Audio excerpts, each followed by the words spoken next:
Join to the herd. As you can notice, we are one light. We are taking bets on when Sammy gets here, so in the chat, if you want to throw your bets in. So far, we have 703, which isn't looking likely, and 710. Those are our two bets currently. Hey, man, it must be real busy in those trenches for him to... Oh, poor Sammy. We give him such a hard time. Legatus, yes, episode... I haven't figured out a good way to do the numbering system for Season 2 yet. Hail to the nerds. Well, that too. But for Season 2, we technically have had 6 Monday shows. Monday evening shows. So. Alright, so we have 2 bets for 10 past at this point. Eraser's bet is definitely not going to make it. I tried to give him the benefit of the doubt, but... Well, I have to say, my bet was going to be that he was going to show up as I hit the live button, because that's happened a couple other times. So, I have messaged him, so hopefully he will be here shortly. Either that, or he's completely forgotten that there's a time zone difference, and he's thinking 7 o'clock his time, in which case he'll be here in about an hour. I mean, have you ever considered maybe he's just sleeping? Oh, I'm... He does that a lot. I mean, he has the worst case of sleep. There he is! Quick, what time is it? Eraser is still the closest. We have Sammy! So, I guess Eraser still wins. We were taking bets on when you'd be here. Eraser... Oh, I was here on time. I couldn't get my camera working. Oh. Well, we are delighted to see your sparkling, shining, happy face. I am happy to be here. Okay, so tonight we're doing a little bit different. We are doing the weekly wish list like we did last month. But I asked everybody specifically for people who were either new gamers or not gamers at all or lapsed gamers. I was looking for suggestions for people who did not regularly play role-playing games. To come up with things that they thought would be a good starter roleplay or something that might attract them to roleplaying. This was incredibly difficult for me because I play regularly, but I tried very hard to put myself into the mindset of people who might not. So we'll see how I did.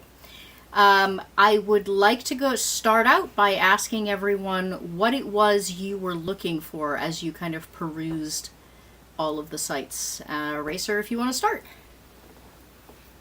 Yeah, sure. I think I picked like 3 games, but the one thing I knew I wanted for all of them was a simple rule system. Like, I don't play a lot. If I were to say buy one of these games and try to introduce my friends to them, they don't play. Like, I don't want to throw something at them that's absolutely ridiculous. I don't want people sweating doing equations trying to figure out the game. So I wanted something that had risks and was immersive, but simple combat. And another thing I really wanted was something that was a little more narrative based, because I just feel like if you get a group of people together, you could have a lot of fun with that, where if the rules are too heavy or a bit too crunchy, sometimes it feels like the GM is having all the fun and the players are in agony, trying to figure out what they're supposed to be doing. So, I want to actually have fun while I'm playing. So, yeah, that was it. Just simple rules, but still immersive and, still had risks. You want risks, but you don't want your game master murdering you 10 minutes in. Yeah, like, I'm okay with a character dying, but I don't want to get, 5-10 people together at a house and then, oh, glad you came, your character's dead in 3 minutes, go home. Paranoia is really good for things like that, because even if you die 10 minutes in, you have 7 characters. You just Paranoia was fun. You just automatically start the game planning on play. Paranoia is one of the few games where you can die during character generation. Yes. The point is to die in the funniest way possible. I would love to play that with you guys again. Jacob Ironside didn't know so much darkness in his soul. Oh, what a menace. You guys think he's this nice, quiet guy. Hey, I'm happy to be here. He is evil. Turns out he's a sociopath. Good Lord, man. Good God-fearing man. Not in Paranoia, he's not. I'm sorry, have you read the Bible? Yeah, okay. You also mentioned backstage that you found a lot of the fantasy stuff to be kind of horribly generic, man. Okay, that was the word I was looking for. Yeah, I love fantasy, so I started looking into more of the fantasy, even like space fantasy side of things, and like I said, everything was very vague. There wasn't a lot of world building, or it was just this thing that's totally not a Lord of the Rings ripoff in a 5e setting, and maybe some of the games and the gameplay would have been fun, but nothing based on the descriptions and some of the artwork really grabbed me. They're delicious, but I'll get full. Huh? Okay. What was I gonna say? You played Elpengard with me once, right? Once, yeah. I had fun with that one. Yeah, one of the things that first attracted me to that game was the fact that they don't have just the same old classes and races and stuff, so... Because I edit a lot of games, and I read a lot of games, and yeah, you think it's generic just to look through the Kickstarters. Try reading them. I'll pass. I'm okay. I'll pass. All right, Sammy, what were you looking for in a game? Yeah, I pretty much similar to what Eraserhead was saying. It was like I didn't want to jump into anything that seemed overly complicated. Especially, I'm not much of a gamer myself, and none of my friends are. So, like, convincing them to join, it's going to have to be relatively simplistic. To get them to sit down and play with me, especially when I consider myself a noob trying to school people who've never done it at all. Would pose quite difficult. But yeah, I looked for things, but I also looked for things that were kind of like outside of the box, not necessarily like D&D, but just like had an interesting premise, and mostly things that would kind of catch you right away. Not like a slow burn. But also, there's got to be a fun factor as well. So I tried to look for things that were like borderline humorous too, just to keep in mind the people that I'd be playing with.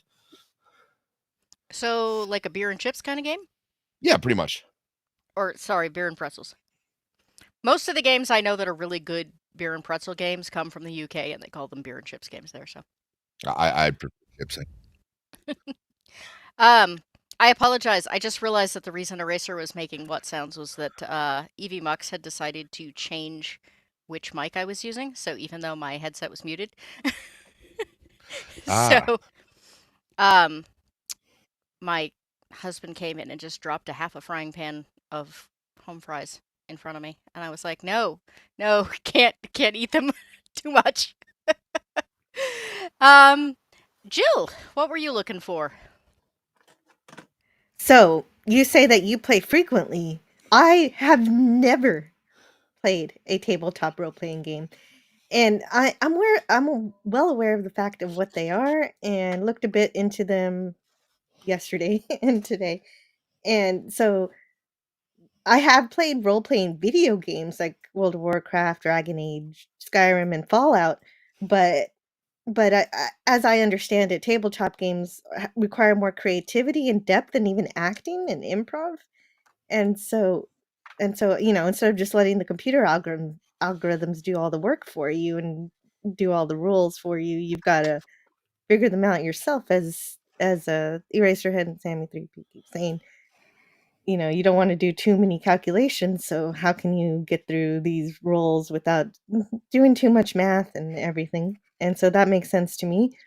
I know that tabletop is where it began. I wouldn't have video games without them. So, as an unknowledgeable person, of course, the first thing I think of is D&D and all of that. And he describes the manual as so I looked at a video, and this one guy said the manual looks like an Excel spreadsheet had sex with the Bible. And so I don't. That is like the greatest. Was he talking about D&D? Because that is the greatest description ever. If that's the case. Yes. That is pretty funny. Yeah, there's a reason I don't like 5e. Yeah. And then I watched another video that told me that there's some differences, where the ones where you have to do more calculations, you have to do more math, but you also get more of that video game experience of having inventories and different skill levels and everything's all spelled out for you. Whereas the ones with fewer rules might be easier to play in turns, but you have to do more improv. So that's the trade-off I found, and I'd like to try either of them, really, because I don't mind a little math sometimes, but I don't want to get too deep into it. I think I'll have to side with the Racerhead, Sammy. That something with the fewer rules would be fun. And I did find one of those beer and pretzel games as a science fiction game that I Sweet. want to try. Sweet. Yeah, I found two that I'm really looking forward to trying out. So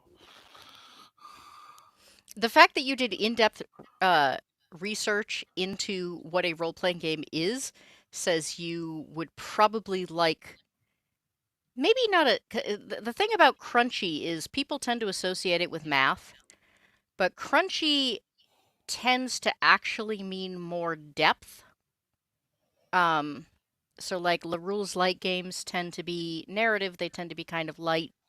There doesn't tend to be a lot of surface.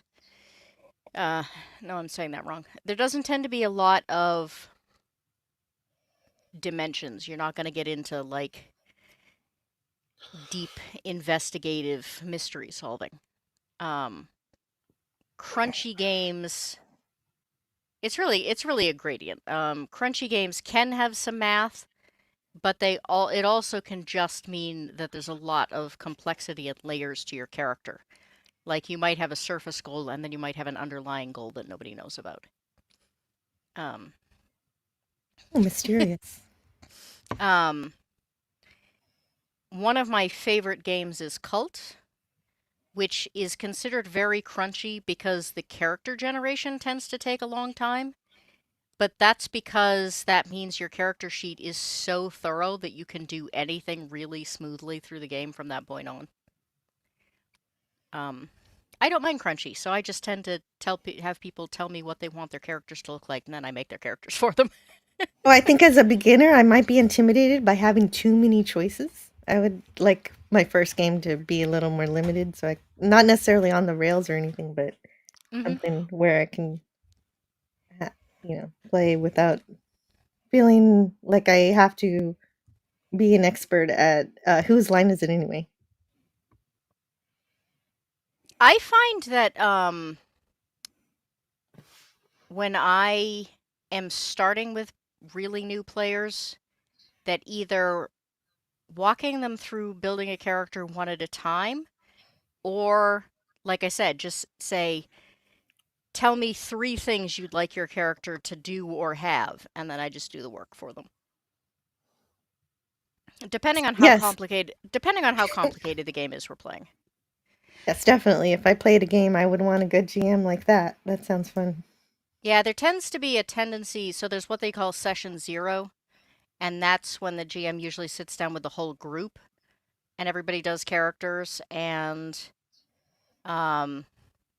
you talk about like what the game is going to look like. And I think that for new players that's a little overwhelming and a little intimidating. You don't get the individual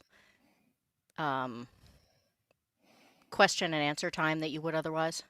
So I But had that's fun just building my character with that's you just for me. Numenora. Well, I was just gonna ask that, like, because you guys have played Numenera with me a couple of times, Mhm. and I just wonder what was your experience like in building your characters the first time? Did you find No, it it was hard, or definitely intimidating. But like I Oh said, yeah. you're my friend, so I had fun doing it with you. But it was like if you just would have sent me that sheet, I would have been like, oh boy. yeah, yeah? Don't ever do that to players. Oh yeah, like you had to walk me through the character sheet like I was a child Mhm. because you know like sometimes it's not even that complicated, but sometimes like just seeing everything on that one big piece of paper just feels like a lot and you're Yeah. just like, "Oh fuck, okay, no, this isn't happening." But I think by the time we played like our second game, like playing the same game again kind of helped with Numenera, but the second character generation was much easier. Like I kind of knew what I wanted the second Yes. time around, where the first time I was like, this is a different language. Like just tell me what I should play as, because tell me what to do here. I don't Yeah, care. exactly. In a video game RPG, they just give you drag and drop downloads. You know, it's all there for you. You just pick which kind of Yeah, character you you want get to be. 3 or 4 options, and that's what you have to go with. Yeah, I was Mm. like, yeah, I loved, I picked one of my skills was like knowledge of like plants and herbs, and then we were in a place with no plants and or everything. No. You were in a place with plants, and you failed your roll and proceeded to walk out into them. Oh yeah, that was another huge debacle. We all died. No, you didn't. You were just sucked into another dimension. Um, Yeah, Oh, bro, get it right. Come on. you're still alive, and it was not World War One. it was not World War One. Yeah. Okay, so Eraser, did you decide if you had screen sharing capability, and do you want to walk us through your first game choice? My laptop's being a bit funky, so I'd probably say no on that. But All if right, you could let pull up me. one of the sites, I mean, I had 3 games, so Yeah, which one would you like first? probably Run from the Dark. I thought that was kind of the most interesting for a couple of reasons. Oh, I totally missed the fact that that was the same one that I looked at. Cool, because Aha! I had 4, and I was trying to figure out how I was going to squeeze them all in. Oh, sweet. So I don't have to, because it turns out that Eraser picked one of the same ones. So if the experienced gamer and the newbie gamer. I mean, listen, man, I'd be lying if I said that part of it wasn't the artwork. Like that's obviously what I saw first, and I was like, okay, that's pretty badass. But once I started reading, the description, there was a lot of cool stuff. And Wait, is this the same one? Or do they just look very similar? Run from the Dark. I mean, they're if there's 2 games called Run from the Dark based off Welsh folklore, that's a Okay, weird coincidence. Welsh folklore was the one I was. Yeah, I don't do names. I'm terrible with names. Gotcha. Okay, do you want to play the video? Yeah, sure, why not? All right. Chat, you're going to have to tell me if you can hear this.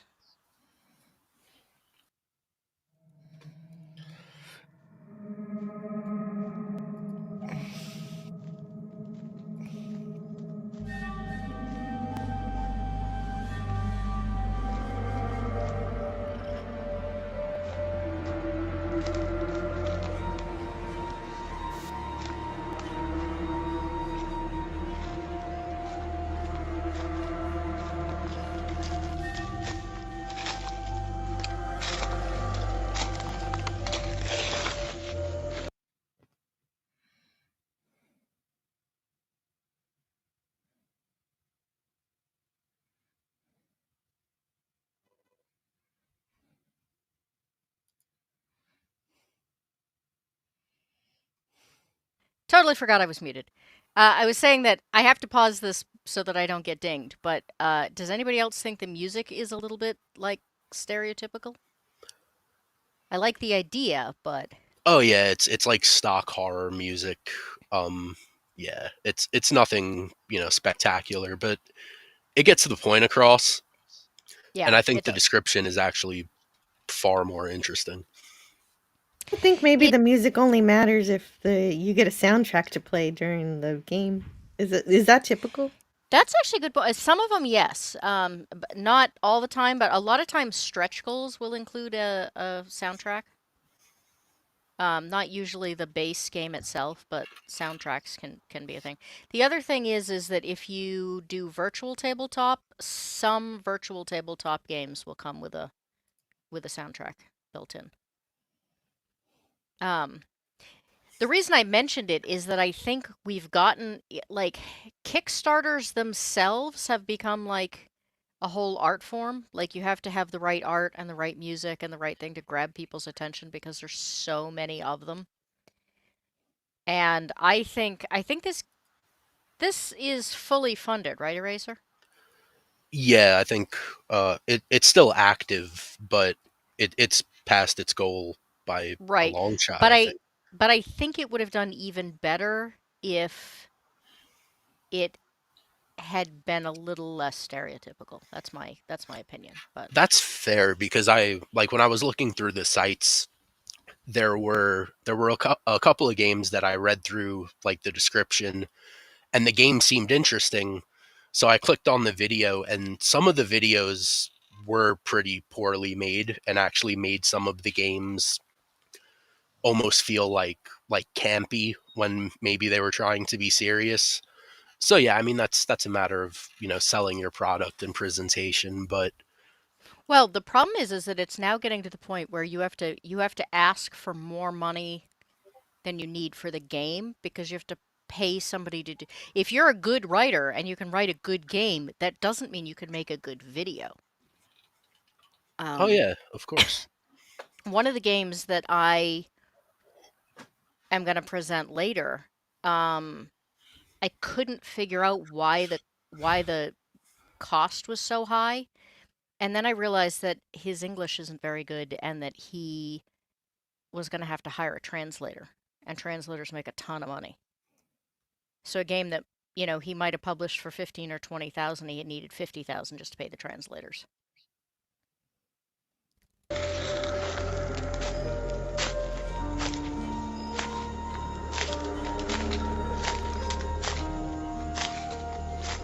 That's a cool picture. Yeah.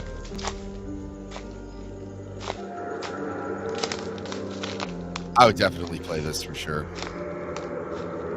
This made me think of Babylon 5. How so? We are gray, we stand between the candle and the Oh, star. okay, I got you. I feel like you reference Babylon 5 a lot. Have you watched it, bro? It's fucking brilliant. I'm not saying that. It just brings it up. I'm Well, actually because we're rewatching it trying to right get. Yeah, we both happen to be rewatching it, Ah, and we're trying to get Jacob to go over it after he does Deep Space Nine. nice. I literally told Jacob, I was like, dude, I will rework my entire work schedule if you do a Babylon 5 stream. So what do we think? I think it looks sweet. I would play it.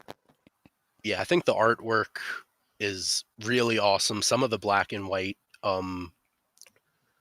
drawings, I one of the problems, and maybe it's just a personal taste thing, but when I was looking at some of the fantasy games, some of the artwork was so colorful to the point where it almost felt childish, like they were trying to do too much with it. So to see like black and white artwork, it worked really well for me. One of the things they stress in the video is that it's easy to learn.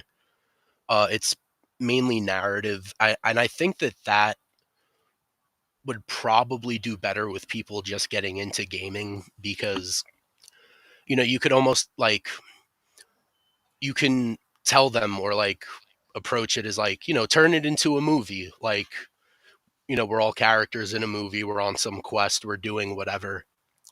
I think that would appeal to people where I feel like certain games where if it's more combat based or more rules based, they're just going to be like, dude, why don't I just play a video game? So that Yeah, caught me. exactly. And And oh, go ahead. oh no, I was just curious. There was something about the miniatures that you could use any miniatures. That would be something intimidating for me. Like I don't have any miniatures, so I would hope if somebody set it up for me, I could play it. But Well, what they're what they're saying is that so some people are super visual, um, and fifth edition D&D has kind of gotten people into the pattern of playing with either a game board that's got chits on it, or if you're playing online, you have a little icon that's you. And if you're playing in person, what they're saying is you don't need to have special miniatures. That you could just use poker chips, or see, you could use pieces from a different game, or because some games you have to have special pieces to play the game.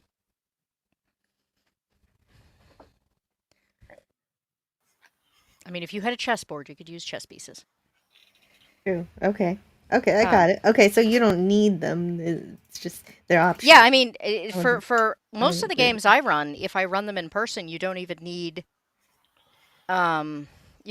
visual stuff at all. You just need the book. It's just a matter of describing it well. But like I said, people have kind of gotten in the habit of doing everything, especially since video games are so big. You know, people are used to that visual input. But I liked this game. I like the art, but black and white art is becoming so big, I'm a little concerned that that might also start to feel old after a while.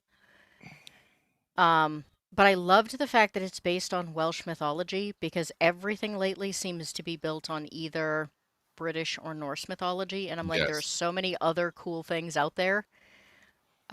Why are we not why are we not looking at other cultures? And the Welsh have some real, and German. I mean, look at German fairy tales. Like those are super creepy. Like the original versions. Um, you could have great fun with a lot of that. So, Yeah.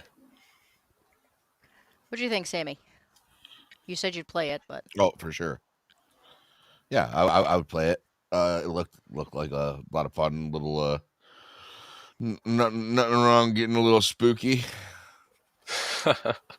and it did emphasize that narrative thing you were talking about.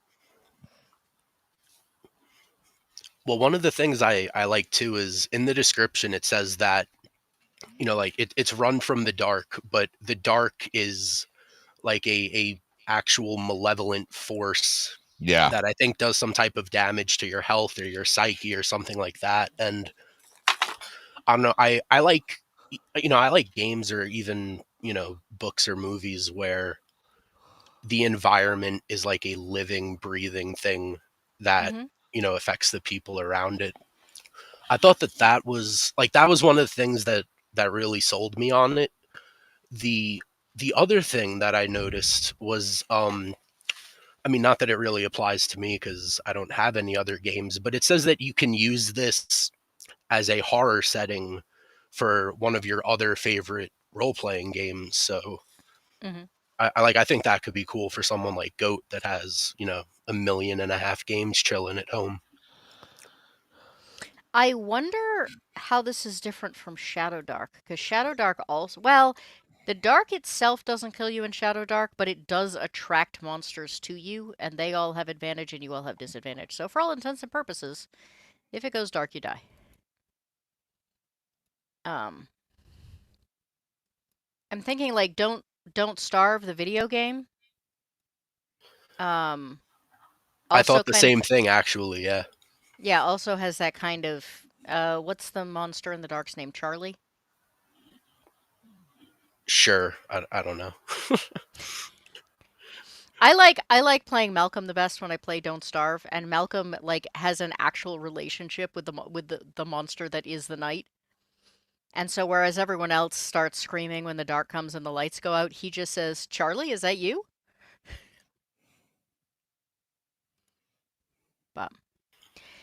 Sammy, share with us your game. Okay, let's see if I can do that here. It doesn't have a video, but That's fine. Boo. I think it'll speak for itself here.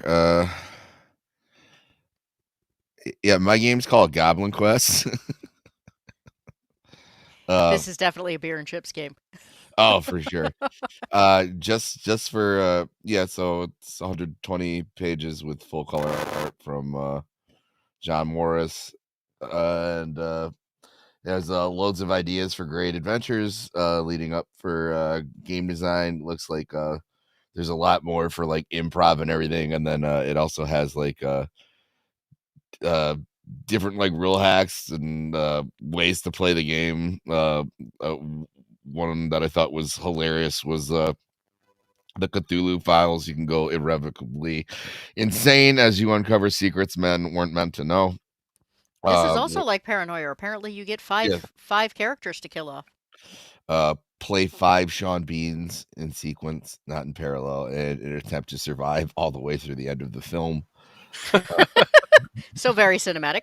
Yeah, yes. Let's say play the Cape Crusaders that got left out of the comic books. What was the there's there's a couple other things, but yeah, the Goblin Quest is a tabletop role playing game about slapstick violence, fatal ineptitude, and the greatest adventures of your life. Plays as 5 goblins each in sequence, not parallel. Watch them meet hilarious ends while failing to achieve the most basic of tasks. They survive the dangerous world of the Great Battle Camp and avoid the attention of brutal orcs, murderous bugbears, mean-spirited goblins, scary wizard. Probably not, but you'll have fun. And then the art looks great. The art looks like a hell of a lot of fun. And yeah, just that's my pick. I like the idea of a game that might be funny. Yeah, it just seemed like it'd be a great time. Get 5 friends together and fail miserably. No, I think the point is each person gets 5. Oh, well, either way. Yeah, like I said, it's like Paranoia. You kill one off, you just play with the next one. Just like kamikaze the first 3 characters and be like, I got 2 lives left. Yeah. Fine. It's not out yet, but I have been eyeballing a game that's in development called 3 Goblins in a Trench Coat. Nice. That is somewhat similar, except that instead of not dying, the point is you can't have people figure out that you are 3 goblins in a trench coat. Goblins have become like the humor in games lately, I think. I mean, caught my eye. Yeah, it's great. I tend to run pretty in-depth games, but I love playing these kind of funny slapstick games. Probably because I don't get to play very often, so it just gives me a chance to unwind. Oh yeah, there was another game that came out recently. I remember it had like an insane name, but was it like Goblin with a Fat Ass? I actually think that's what the game was called. But it was this like humorous TTRPG that apparently had like some really interesting mechanics, but it just had the weirdest name on the planet. Yeah, like I said, goblins have become kind of the humor game fill-in.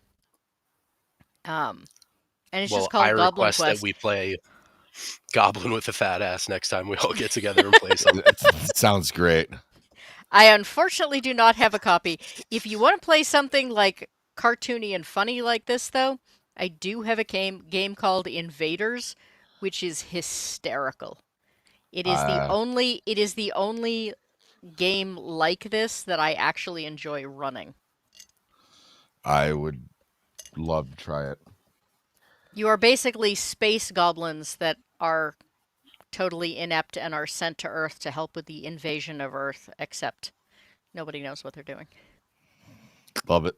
Love it. My favorite Okay. adventure is the one where you are sent down to carve alien curse words into cornfields just because it makes your emperor laugh. That is Nice. that is the entire point of the game. Sounds like Third Rock from the Sun. Sun. All right. Anything else, Sammy? No, I'm just also another thing too is like it's not that that's a huge problem with tabletop games, but I mean like $15-20, Yeah, that actually is kind of because you get into some of the more in-depth crunchy games or like elaborate artwork or something, and you can be looking at Dungeons and Dragons now requires you to have 3 books and they're $60 a piece.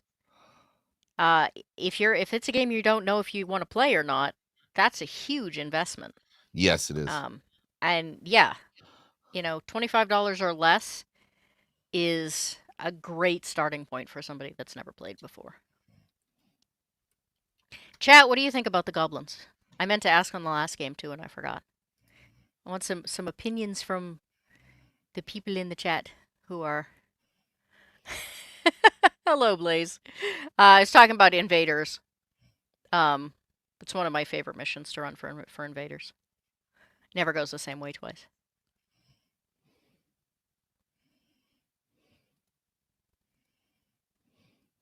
All right. Sammy, if you can stop sharing your screen, we'll move on to Jill. Since Jill is our brand new, I'm especially eager to... Is that a wolf on the end of his stick? I don't know. I totally missed that.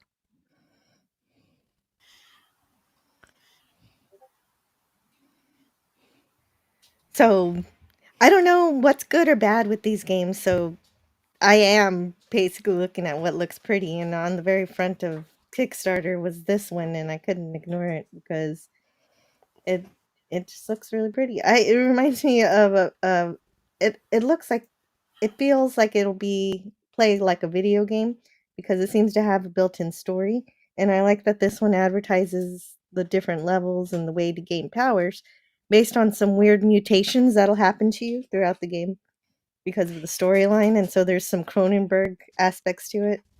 Yeah, this is an adventure for the game Daggerheart, which is kind of a new. It's the new latest popular thing, along with Shadow Dark. I hear many good things. Most of the Discord servers I'm on are pretty crazy about this game, so I have not Yeah. played. So I couldn't ignore it because Eldritch Horror, it could be fun. And done in pastel purple, because almost all their covers involve pastel purple and for some reason. you know what? And I love purple and blue, so there you go. Also my favorite colors. I don't know. Oh, I guess there's a video, but do you want to play that or no?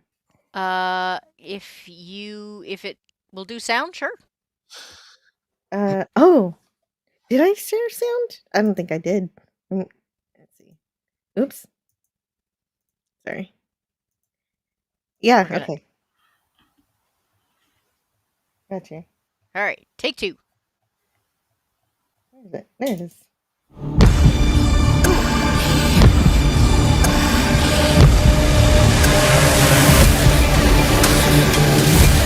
Yep, that's weird. That's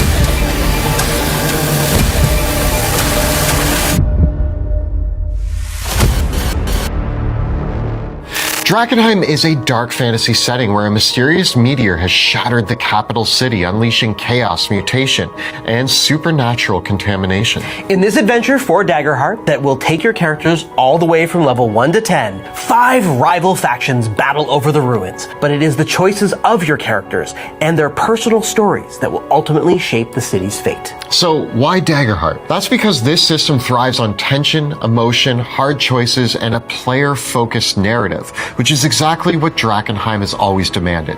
Daggerheart blends streamlined mechanics with story-first gameplay. Every single dice roll either gives the players hope or fuels the game master's fear, and that duality drives everything from exploration to combat to character drama. That's the basic. I know you don't want to play too much for the copyright reasons, so I was thinking about that. And I was did like checking to that see if the part too. volume is better too. Oh yeah. Your volume is much better than mine is. Oh good. Well, hopefully I didn't hurt anybody's ears in that regard, but I do like how fear it plays a factor in this particular game. Yeah, I have to say I had It's not fast, tried. it's flexible, and I'm it's sorry. built for I meant to make it smaller, not play it again. I have not played Daggerheart because it seemed too much like a cinematic D&D. I mean, it was made by the same people that do Critical Role. And they're all actors. They do a whole bunch of improv. And it's kind of not my thing, but I am interested by the idea of an eldritch horror Daggerheart, because one of my complaints with D&D is that it keeps trying to be a horror. It keeps trying to do horror settings and doesn't do horror well at all. Yeah, that's why I kind of picked it, because I kind of like the Cronenberg aspect. Mutations are usually a science fiction thing. Well, I guess it's an eldritch thing too, and that's cool. But I'm interested to know if the system will run horror well. The issue with D&D is that you never feel helpless or lost in D&D. Your characters are just too powerful, so it's very difficult to make a scary setting. Wait, are you saying that you have to play this game with D&D and pair it together? No. I'm saying this was created by the people of Critical Role who started out doing live action D&D games. I see.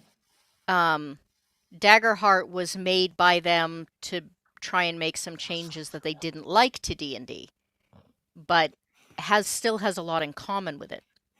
But I want to know the changes they made. Does that mean it will do horror better than D&D does? That's a good question. But with this one, I would want somebody good leading it in all of the games. Oh yeah. Actually. I don't want to do any of these games by myself, so I'd have to find somebody who wants to play or show me how it's done. Can I ask you to click on the pledge tiers? I'm curious to know what they're getting for this. So $30. Whoops. Oops. How did that happen? They already $30 for the PDF, $60 for the core book. Save $75? You're getting $135 for a core book? No, there must be more to it than that.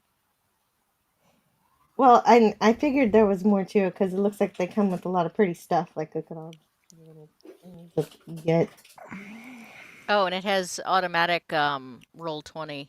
So you can play online without having to buy extra material. You get a physical copy and you get all of the things you need to play as a virtual tabletop. Nice. That's what I think is kind of funny to me is I'm interested in if I am interested in tabletop role-playing games, then I'm still doing digital, and so the appeal would be that I'm not playing a video game anymore, but then we have this digital aspect too. I will say Daggerheart is probably one of the things that would be the easiest to find an in-person, depending on where you are. It's probably one of the easier things to find an in-person game for these days.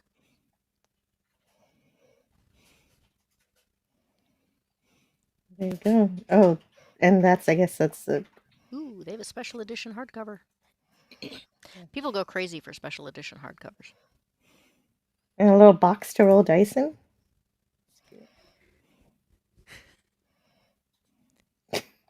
Does it say, do they actually send you the minis or do they send you the files so that you can... like 3D print them? 3D print? I would suspect that they send them to you. I'm not sure. Oh no, it's digital products. You're right. I don't know if it's 3D printing or anything. That's a good question. STL pack, yes, those are the files. Which, Right. as long as you have access to a 3D printer, is still... I do. so I could do this if I wanted. I gotta say, those are some nice looking minis. That's the other thing. Minis have gotten to the point where they all kind of look the same these days, especially fantasy minis. Yeah. Let's see. Is this third party or is this made by the same people that made the main game? I don't know. wonder. Let's see. Oh, The can you third- go? I was gonna say somewhere it should say something about the author, creator. Third one over.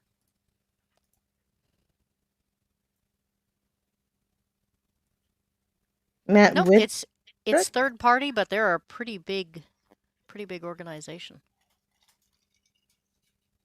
Oh yeah, they have a YouTube channel, so I'm sure they'll be playing this game on there eventually. But that's all I had to say about it. Yeah, no, that's like I said. I haven't played Daggerheart because I haven't been terribly thrilled with the idea, but that I have some differences of opinion having seen that one. All right, let me see if I can. So I came at this a little bit differently. I was trying really hard to look at this from the perspective of someone who had not gamed and does not game. So I tried to like think of different groups, like who are the people least likely to game. And so I found this one. Huh? Babies. No, that's my second one. Well, in a coma. So I ran across this one, and the first thing I thought was, my mother would play this. And despite the fact that my mother raised two avid gamers, she herself is kind of horrified by the entire thing. Really? I got her to play one game once, and I asked her what she thought afterwards, and she gave me this very disgusted look and said that was more fun than I thought it was going to be. Oh hey, Like she was kind of upset about the fact that she'd enjoyed it. My mother will be thrilled that I just want to do something with her. So, I like the idea that this is a play. Self. I didn't know that you could play by yourself. This is great. Solo Yep. play. This is it's a solo game, and this is for those of you who wanted stakes like a racer. This is like no stakes. This is just designed to be quiet and peaceful and give you something to do. Like, it's literally designed that you get up in the morning and you do like one level of the game every day just to like kind of get your day going in a peaceful way. I have not watched the video yet, so I'm kind of as new to this as you guys are, and I'm just realizing I don't actually know if I shared sound, so you'll have to let me know.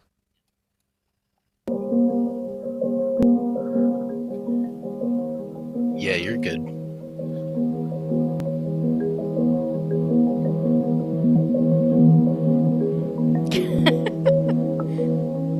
Ham still likes the fact that there's 69 backers. nice.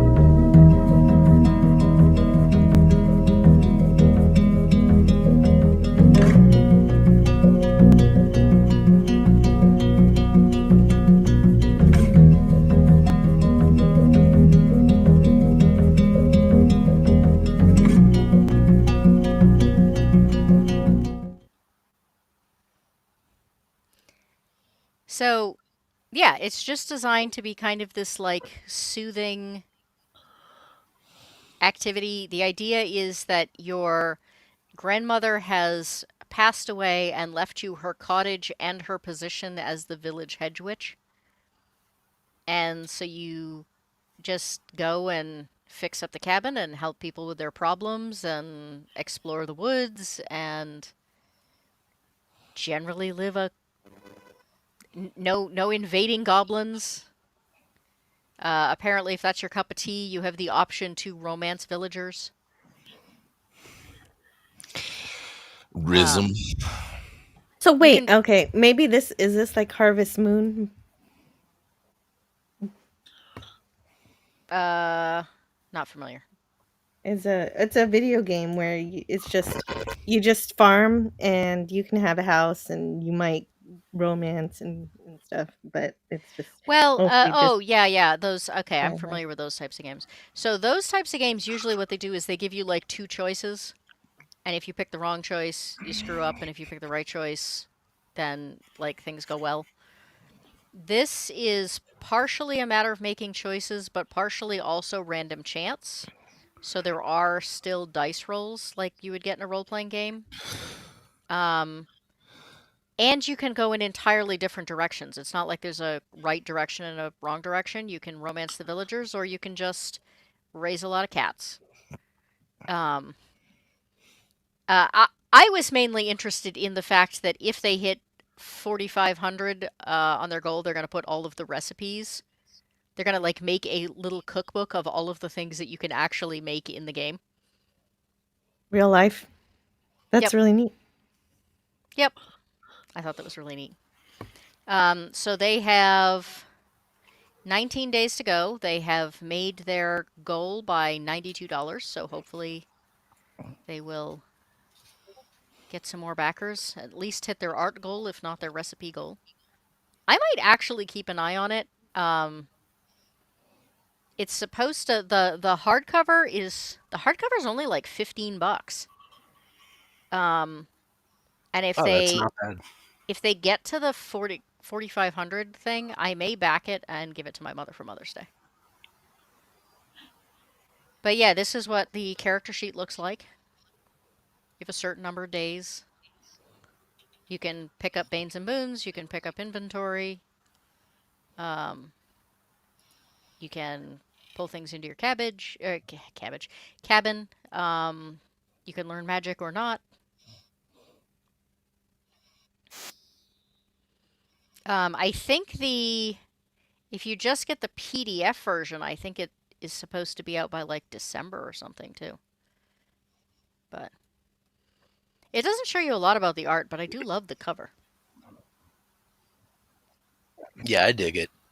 I mean, I don't know, maybe I'd get this for the cookbook, but Oops. I don't. I mean, I get the appeal to some people, like a simple, cozy kind of game to, do on your own. But I don't know if this is something I'd like spend money on, to be honest. I Yeah, like. Well, I if I'm get the doing something appeal. myself, I'm gonna play video games. oh yeah, I mean, it's not something that I would play, but like I said, I was trying to think of people who don't play role-playing games. And I was trying to sugar pops. And I was trying to like think of Sugar different puffs. Sorry, this is coming off guard. I used to have a professional job where I couldn't swear, so sugar pops and lollipops became my my Oh, curses I'd just of be out of choice. work. I'd be out of work. Yikes. Yeah, I'm a public servant. We cuss like sailors. Yeah, I played Animal Crossing for a long while, so I can't say that I wouldn't enjoy a solo game like that. Like I haven't tried it, but Dude, my Well, like wife I said, showed me I Animal tell Crossing, all like, of the so it's all side missions. Cool. I tell all of the people I work with who are developing games that when you're describing your game, you can spend time describing it like this is how it's like Dungeons and Dragons, or this is how it's not like Dungeons and Dragons. In which case, you instantly make your target audience people who already play role playing games. Or you can go for a target audience that has never played a role playing game and does not have a pre existing attachment to something like Dungeons and Dragons. And I think they did a really amazing job in that case, targeting people like my mother who like books and like quiet days and who don't want to worry about whether or not their character's going to get killed off. And want something they can do like in 10 minutes a day. It targets the people who probably spend a lot of time playing Candy Crush. That's fair. And you get them hooked with that, something like Candy Crush, and then you when they start to get bored, you give them a different game that's a little bit more complicated and a little bit, has a few more stakes. And I mean, like I said, I get the appeal. I get the whole like cozy, simple game aspect, but I don't know if like this simple, cozy solo game would really translate to like eventually like being a gateway to people playing like TTRPGs as a group. Like, I don't know if this would be like a good gateway into Numenera, like it's still two different animals. It works It for what it is. I just don't know if it would, you know what I mean? yeah, it very well might not. But solo games are becoming a huge thing. They're a rapidly growing section of the market. Okay. So apparently there are a whole lot of people out there that like role-playing games and hate people. So It seems so counterproductive to me. Like I Well, love the gameplay. It's just those pesky people that you have to play it with. hey, my well, husband says yeah. my husband says all the time he loves to drive, he just hates all the other people on the road. I mean, I am like that. I'm an introvert, but when it comes to role playing games, I know I'm going to be with other nerds, so I'm not that intimidated by playing with other people in this particular instance. The other people are that are tend to be attracted to solo games are either people who have a hard time putting together a steady group and they just want something to do in between one shots. Or I think I have heard people saying that it gives them kind of an idea of how role-playing games go so that they can feel more secure when they do. Hamster says, to be fair, hates people is a popular market. It's true. But yeah, it just, it gives them some kind of foundation to know what they're looking at when they start to play with a group. So, Eraser, game number 2, what would you like? That's a good We question. might not have time for the third one. So if there's one that you like better. Go to the Death Valley one. Why not? On Really? I thought for Backerkit. sure you were going to go for the Viking one. Yeah, but I don't know. They're both cool. It was just coin costs. Well, maybe we'll Coin just do toss. like a. Jesus Christ! What am I saying? Do you I need smell coffee. toast? Maybe. Over the computer, that would be quite the skill. Hanayama says nobody hates people quite like me. See, solo games are perfect for you. There are even solo games where the whole purpose is just to kill everyone around you. Jacob.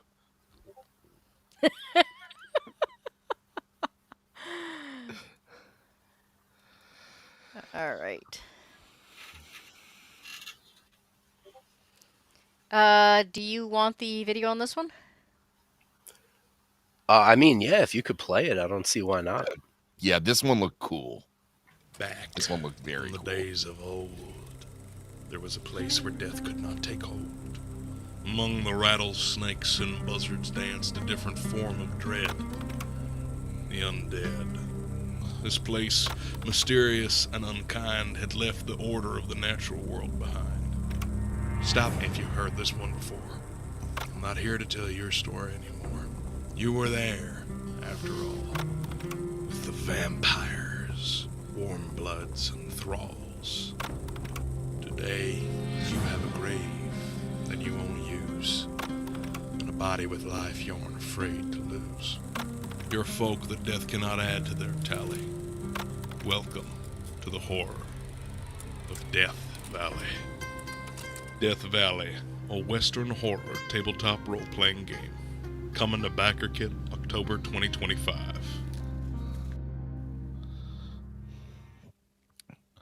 They couldn't get someone with an actual Southern accent. I guess it guess depends. not. Guess it depends on where it came from. Yeah.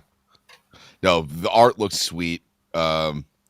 Yeah, I like the fact that it's stylized. Like it very much looks like those old like pulp western novels and stuff like that.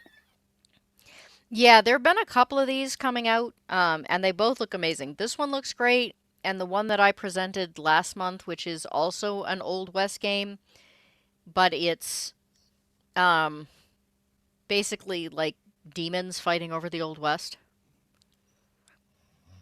So you got undead and you got evil evil creatures. Though I think it's sort of like the demons are the black hats, and then you've got I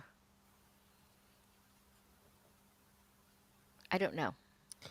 I haven't got my copy yet. I did get it. I did get it back for me for Christmas though, so I'm very excited.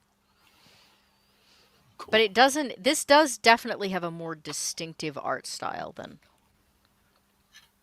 Yeah, I really did like it. It caught me, and one of the reasons I did really like this was it reminded me a lot of Red Dead Redemption. When the Mhm. first game came out, it was around the time where every game needed like some type of zombie update or DLC or something. So they added Red Dead Redemption Undead Nightmare, where like the character comes back to life as a zombie and he's trying to like track down his family. So he takes out both like other zombies and humans trying to get in the way. And like, it was good fun, but the moment I saw the artwork, it made me think of that. And then as I was reading the excuse me, as I was reading the description, it was just there was a lot of the stuff I was looking for. Narrative based. It was narrative based. The system is. It says it's easy to learn, and it seems like there's a good amount of options and routes that you can go in the game without feeling like there's too much and you might just not know what to do at all. Mhm. Like I feel like the way they set up their page, it felt well done in the sense that I felt like I was ready to play a game. It wasn't like, oh, like I'm still kind of confused. And like once again, the for me it's their narrative thing. I don't want too much crunch. I don't want it to be overly complicated. And the fact that there's still stakes, I'm trying to look through the page right now and find the specific paragraph, but you could still die, and your like actions have consequences. And for me, that like I find that a lot more interesting than, like I said, like heavy rules. Mhm. I'm trying to remember too. It says it runs on a year zero system, and I'm trying to remember if I have ever played a year zero game. I think it has percentiles, I think, and they tend to get a bad name for being crunchy, but I think D100 systems tend to have a wonderful opportunity for a lot of depth to them. Cool. One of the other things I noticed here that I really thought was interesting is that when you're creating your characters, they try to put an emphasis on like chemistry between the different characters. They don't want it to just Yeah. be, oh, you all just meet in a tavern and here you go. Like they want almost like lore between the characters, whether it's positive or negative interactions. And I think that that's engaging for like new players as well, because I Mhm. think if you don't have that aspect, it doesn't really feel like a group. It could feel like six people playing the same game but individually. I think having that narrative structure and character and like a sense of the characters going into it makes it more immersive for the players. So I thought Yeah. that was cool. And they specifically mentioned it runs well in theater of the mind. So Jill, you were talking about, finding minis may be overwhelming. The fact that it specifies that you don't need minis at all is really kind of nice. Most games don't do that now. Interesting. I mean, even the ones that can be played in theater of the mind, which means no minis, they still kind of assume people are going to use minis. Mhm. Postmortem And you were questions. saying that it gets the characters to interact with each other, and is was that what you were saying? I wasn't sure. I my personal opinion is that if you I shouldn't even say my opinion. My experience has been that when you congratulations, Adam. Um, when you have a map, people spend a lot of time looking at their character sheet and looking in the map, and they don't tend to get as immersed in the game. They tend to get stuck on the mechanics. Theater of the mind, my experience has been that people have an easier time thinking like their character, not like someone playing a character. Did that make sense? Hmm. Yes. Yeah, it definitely did make sense. I think I like just have to. I think the best way to do it is just be playing the game and seeing what happens. Yeah, I mean, if Because I you're can't develop my opinions without knowing what Oh yeah, I it's haven't it's done very before. much it's I always say like, I was never able to learn how to play chess until I just played chess. Like people tried to explain the rules to me and I was like without a visual I just don't get this. There's one when you know how the pieces move, but if you've never played it, you will not get very far.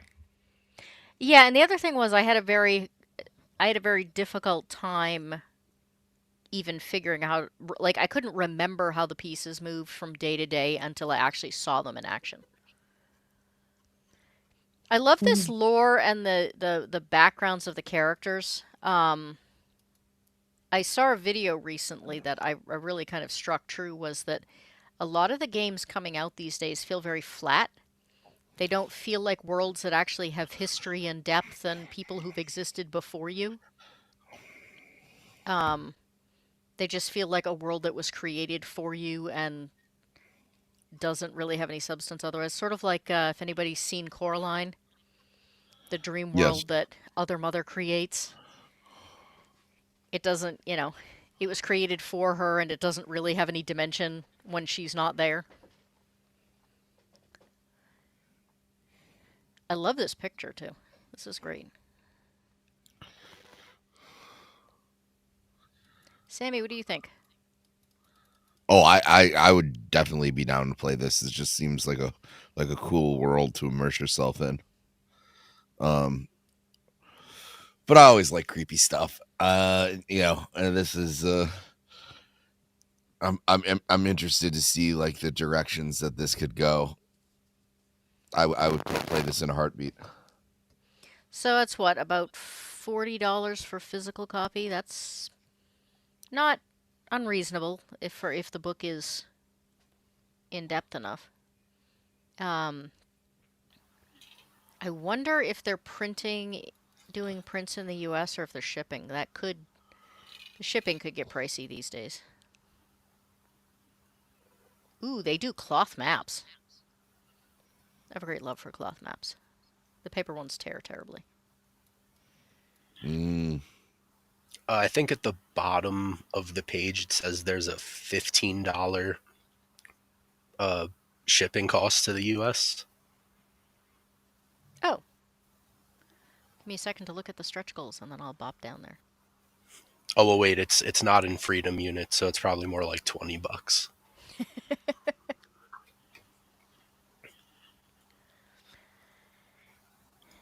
I like ribbons in my books because I like bookmarks, and I'm terrible at actually keeping track of bookmarks. Dust jackets confuse me because, again, they just tend to tear a lot.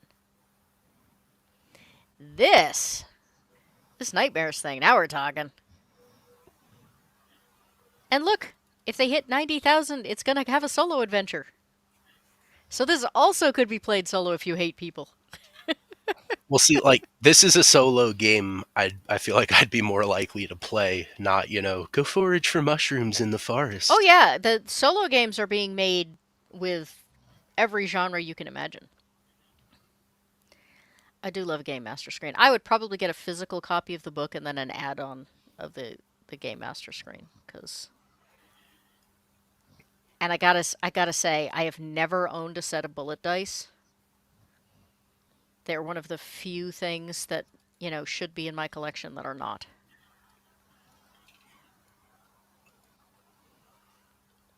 Let's see. What are they expecting to... July or August for next year for fulfillment? That seems quite reasonable. I always mistrust when they're like, oh yeah, we'll have this done in 2 months. And I'm like, I don't believe you. Yeah. No thanks. Sorry. Okay, so they're shipping from their zones, so no extra duties. Okay, so they're probably going through something like Lulu, who has offices in pretty much every country. So they'll just send them the files and be like, here, print this and ship this for me. That's smart. That's very smart.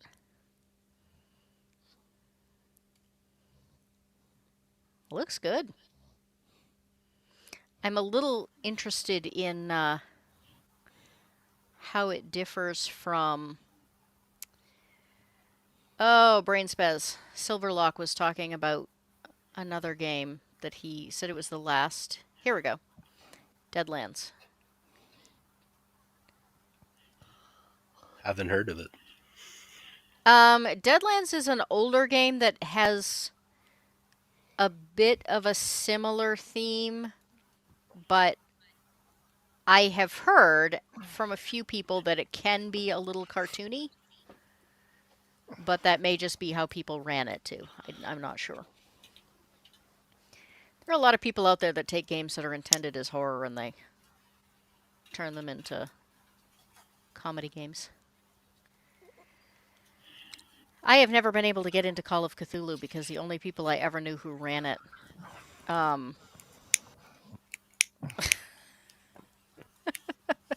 Abe is in a mood. The only people who ever ran it as a comedy instead of a horror game.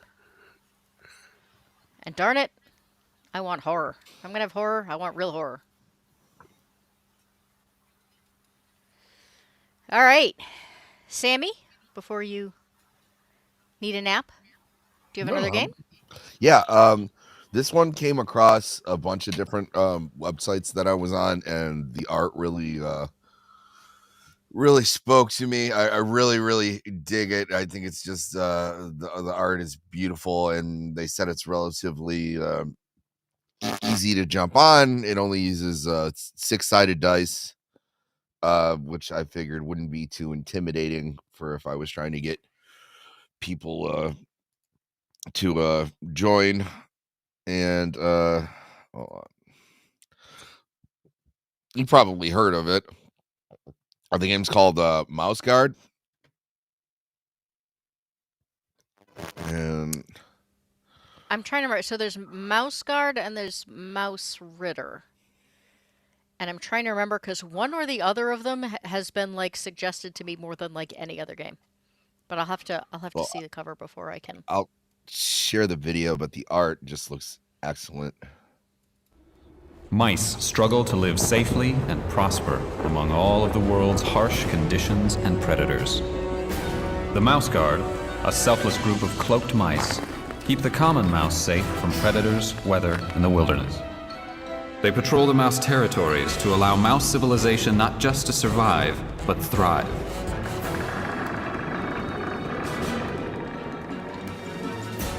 It matters not what you fight, but what you fight for.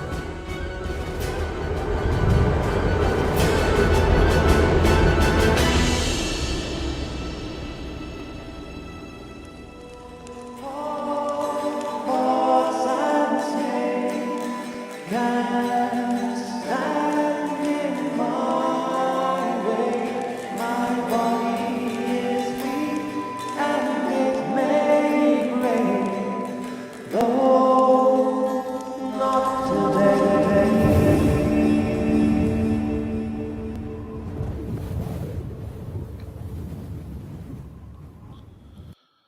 So yeah, I thought it looked cool.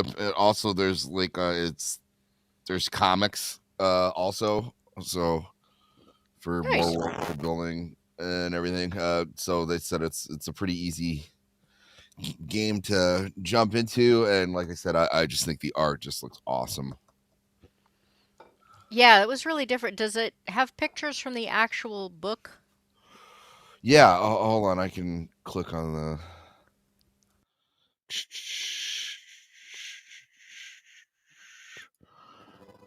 Um, so they have. Apparently, it's been going on for quite some time. It's been all the way back in like 2005. So it's well established, or that maybe that's when the comics first came out. Um, but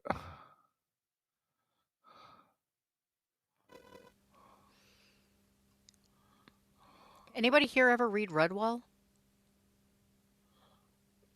no. No. Redwall is very much a.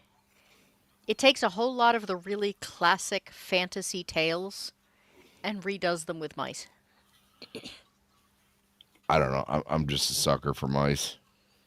Oh, it's a very cool series. It was a bestseller for a long time. They might even still be writing new ones. I'm not sure.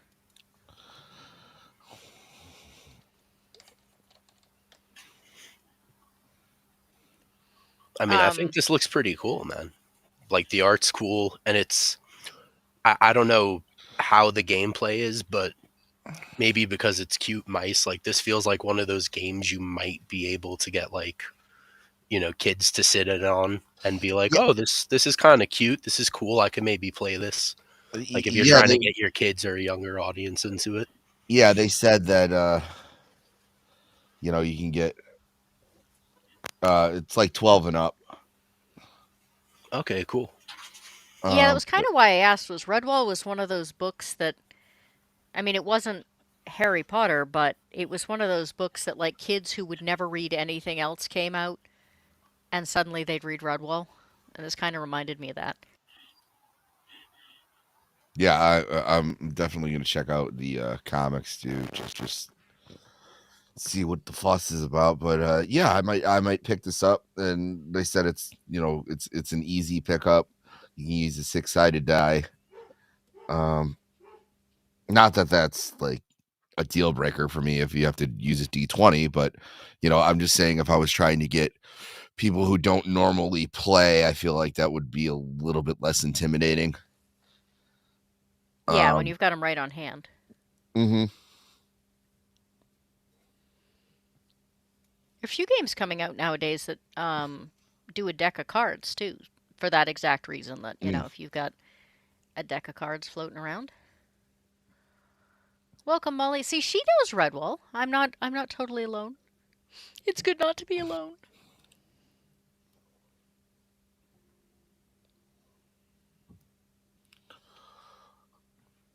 Oh nope, they're definitely not making new books because the author died. There were That'll do it. 20. There were 22 of them. Who knows? Maybe Brandon Sanderson will just keep the franchise going anyway. Another franchise They will just were. pick up. Most of them were mostly standalone-ish. But they were all incredibly popular. It's crazy. I've never heard Um, of it. and I think mice are, people tend to think of them as, small and cute and harmless, and therefore there's they're a great way to introduce things that might otherwise be topics that you couldn't show to smaller kids. Yes. Um, or there is a comic book named Mouse. Yeah, mouse. Maus.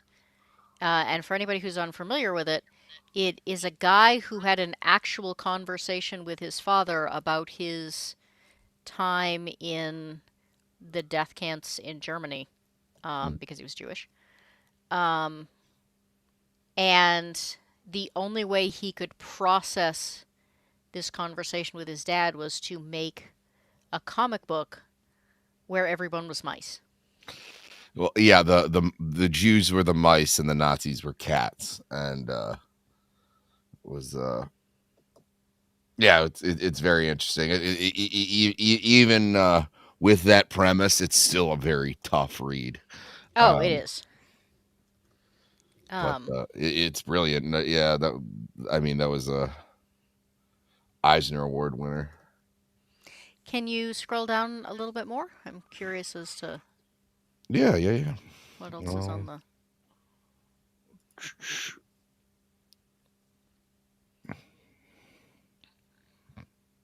Ooh, cards. See? Mm-hmm. Except those are tarot cards. Oh yeah, I had to read Mouse in university, and that was yes, it still is very. Of course, it's still dark, but it's kind of like how in science fiction you use aliens and foreign settings to talk about modern day kind of or historical things in Yeah. a way that is easier to talk about without getting people riled up as much.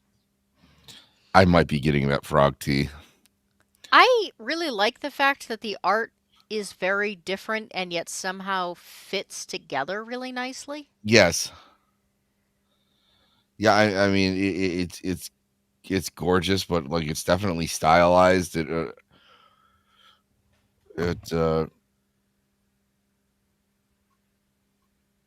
just caught my eye immediately, and it just seemed like it was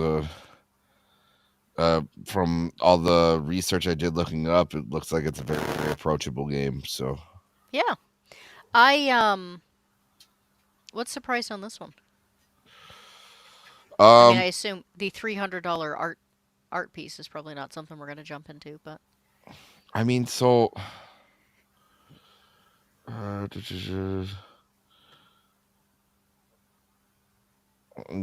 guess it looks like they're about like $25 a book, unless this is the unless these are the comics. Does it let you filter which? Because this looks like it's all of the. Oh, there you go. They've got some art books and shop games. Ta-da! Ooh, a signed box set. So that's $70, so it's pretty reasonably priced, I would assume. I don't see. Looks like they might actually be sold out for the moment. Yeah, well, I mean, these are the playmats. So apparently, Helga is like the popular one. That's the frog. Because who doesn't love Frog and Toad? Yeah, but I don't know. Magic. Oh, so they even have stuff in Magic yeah, they have the Gathering. Magic the Gathering cards. So I mean, this is apparently, and they're signed, so you would never ever play them. Yeah. And so this is apparently a pretty well-to-do IP, which I've never heard of, but like I said, I really enjoy the art and kind of like draws you in right away. It does have that kind of fairy tale look to it, and I don't know, I want to try it out. You have a question from the audience. Long-time listener, first-time caller. How does this rate against Mrs. Frisbee and the Rats of Nim? Yeah, it does kind of have a Secret of Nim vibe to it. I'm maybe that's another reason why I like it. 'Cause, like, I also loved that movie growing up. Yeah, there's it just seems to be. I've been looking. I haven't had a chance to watch what the gameplay looks like, but like their YouTube is pretty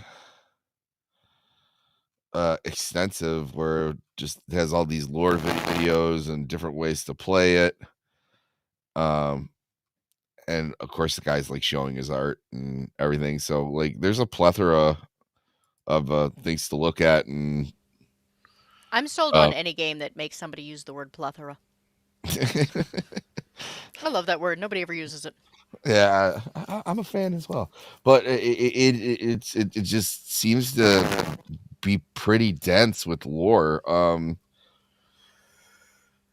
Which for someone like me, I'm all about it. And I love world building. I love exploring, and I mean this art is just super cool.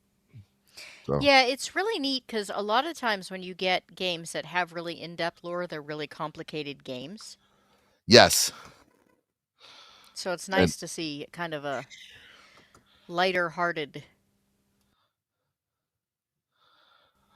I mean, it looks like and then you got that picture there where that he's going against the owl.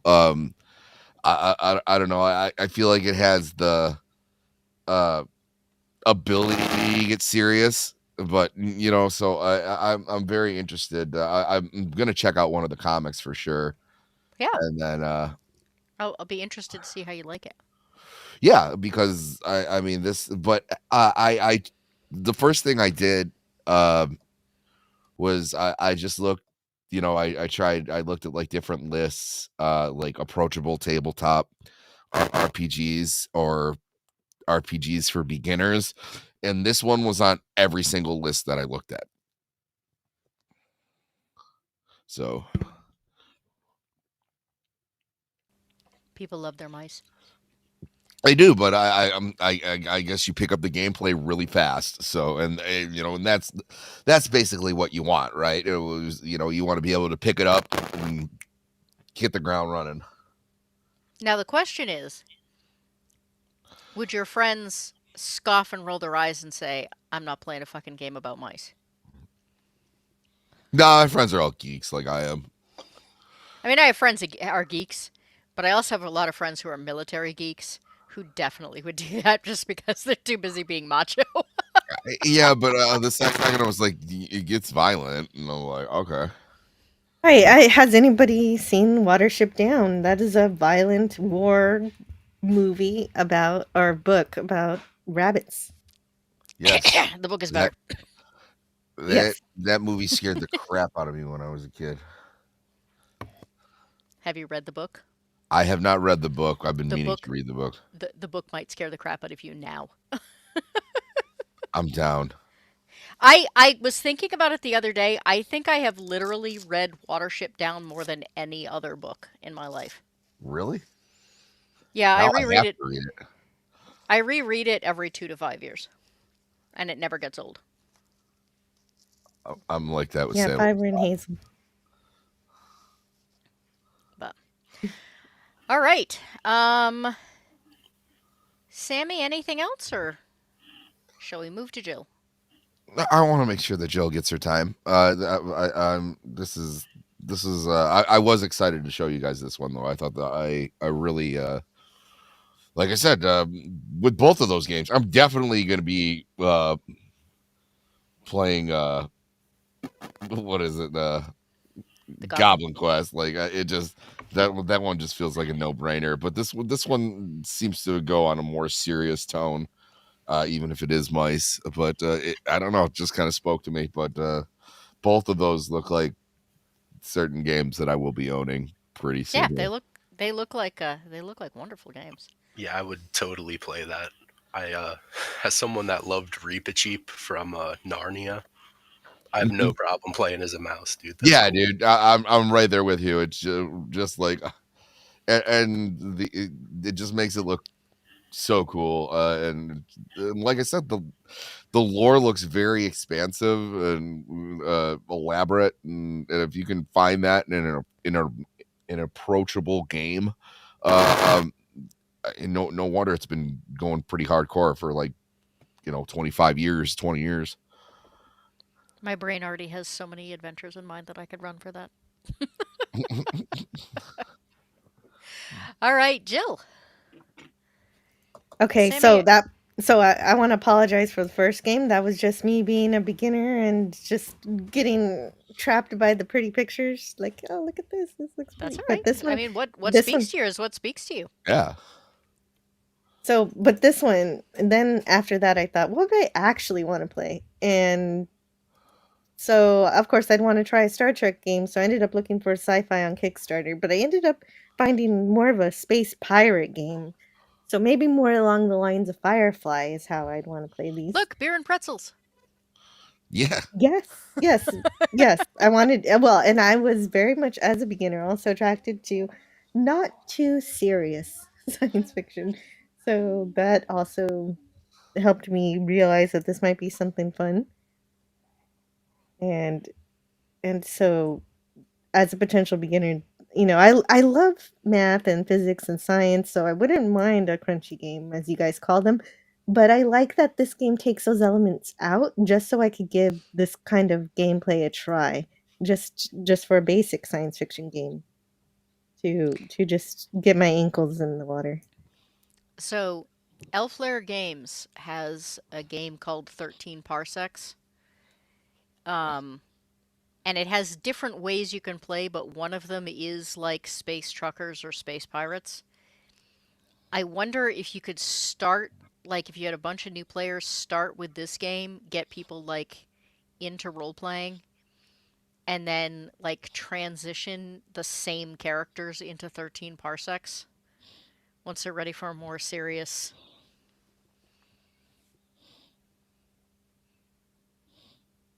I just like messing with systems and mashing systems Yeah. together Oh, sometimes. that could be a good that I don't know anything about the other game, but sure, yeah, I could definitely see if I loved this, then yes, I would potentially be more interested in something more serious. I like that this one can be completed in one day, so one night of just playing, and we can actually have like a conclusion to a story. With only 28 pages of rules, I feel like we won't be bogged down too much with all of that. Although we might have to be more creative with the story itself. But I know so much science fiction that wouldn't be too difficult. The print copy is $8. Wow. That's amazing. And it also says you progress quickly. And also as a beginner, I would like leveling up fast. Hmm. I one of the things I like about beer and chips games is I'm really terrible at one shots. The first time I ever tried to run a one shot, the game ended up running for 8 years. So, But that's the thing with tabletop games. They can run for years is something I realized. well, I was Incredible. running it at a convention as an emergency fill-in because one of the game masters didn't show up. And we got done the session and it ended the way it was supposed to, and everyone looked at me and said, "If we cancel our afternoon session, can we keep playing?" And I was like, "Uh, sure." I got 30 minutes to figure out what I'm gonna do, but okay. And I ended up running a double session for the next 8 conventions. Off an emergency one shot that was supposed to be a 4-hour game. Oh, that sounds okay. That isn't as bad if you're only playing it once a year. Well, but that has happened with every one shot I've tried to run though. It always ends up, whether it's weekly, monthly, yearly, it always ends up being, can we keep going? Nice. Well, that means you were doing a good job. Whatever you came up with, people were really into the story It, that it, you it made. means I'm doing a very good job at everything except ending.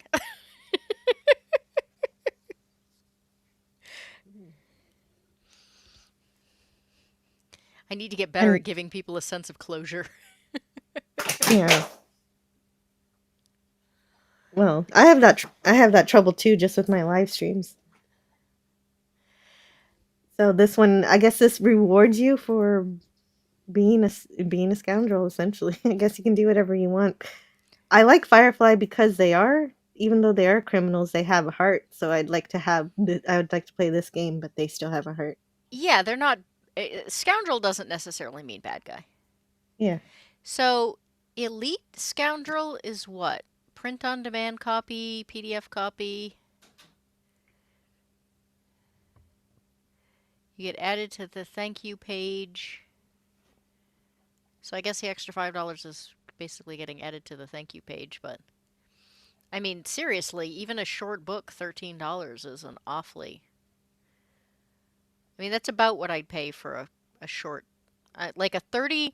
If you look at the 32-page adventures that D&D put out in the 80s, and you do the math, they originally sold for $8, and I think they'd be something like 15 today. And they were 32 pages, so. And they have a little sample of the actual book here. Which also is a really good sign, because I get nervous sometimes about whether or not, you know, you back a Kickstarter, you never know if you're actually going to get it. In this case, you're out, you know, $8 if they don't back. But the fact that they already have chunks of it written is a pretty darn good sign that it's going to get finished. Mm. And okay, so you have to have different types of dice, and so since if I actually do this, I'd need those anyway. So having getting all of them. There are online dice rollers for your phone. Yes. I don't like them because whether or not they're actually good at rolling truly randomly is very much up for debate, but Eraser can tell you that, you know, if you're rolling terribly, changing the color of your dice sometimes will make the dice change how they roll. Really? It's magic. Well, because what happens is the algorithm gets stuck in a pattern and it can't break out of it. But when you change the color, it disrupts the algorithm, so it starts doing it proper random rolls again. Oh, that makes sense, actually. Can you But go this back looks up? pretty simple. Yeah, can you go back up a page? Sure. Huh. I've never seen a character sheet like that before. It's Well, incredibly. I haven't seen many character sheets at all, so I don't know what to expect. Well, it's very, especially with a rules light game, having a character sheet where you can see everything quickly and easily can be very difficult in the development. Sometimes the character sheets are the hardest part of the game to develop. And they did a good job with this one. Yeah, I like it. Yeah, because like in Fallout, you're given them a certain amount of points that you can attribute to whatever skills you want. That's exactly what this looks like to me. Mm-hmm. And, I would guess that's exactly what Uh, it is. and it just looks like a lot of fun, and I like sci-fi, so there's nothing wrong with this. Just as long as I can have a robot somewhere, I think I'd be happy.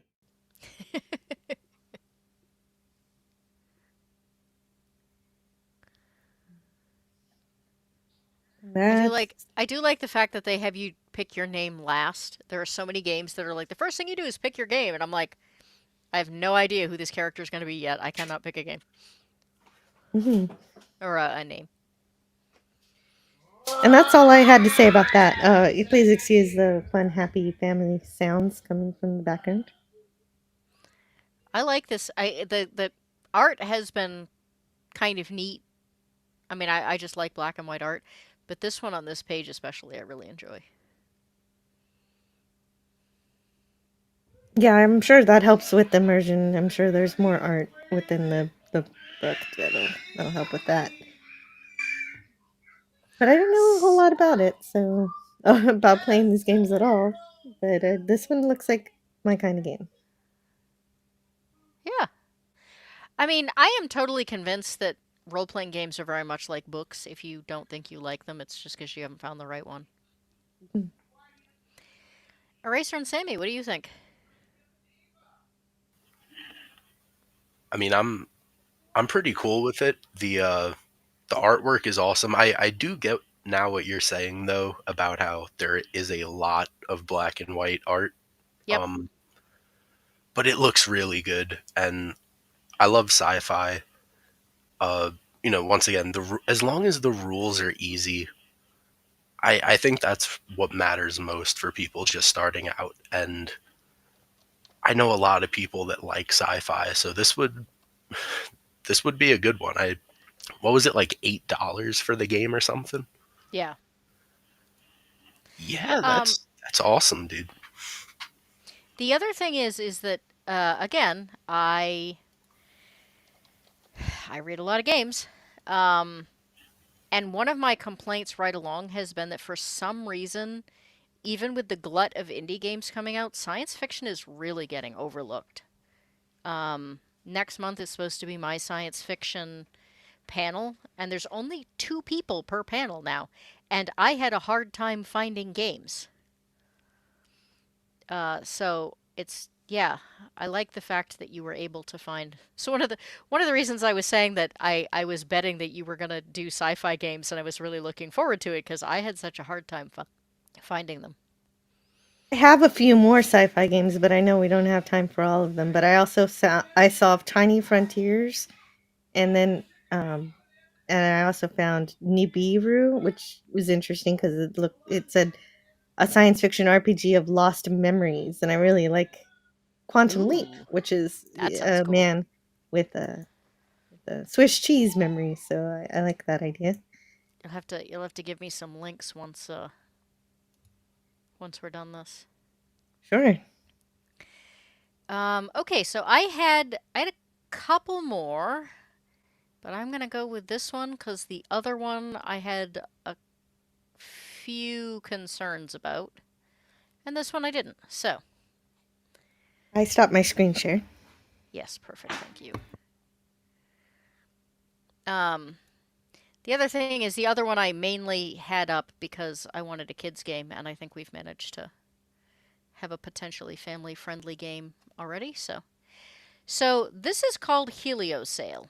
Um, One of the major categories that is also getting a lot of attention these days, when it comes to role-playing games, is like the grimdark cyberpunk things. I love horror. I love grimdark. I love cyberpunk. But again, there are a lot of them, and they're kind of starting to feel the same. So somebody liked a lot of the ideas behind it, but didn't like the fact that everything was all dark all the time. So they came up with this Heliosail game, which instead of being cyberpunk is solarpunk, and is specifically designed to have the same types of environment while having like a much brighter atmosphere. Um,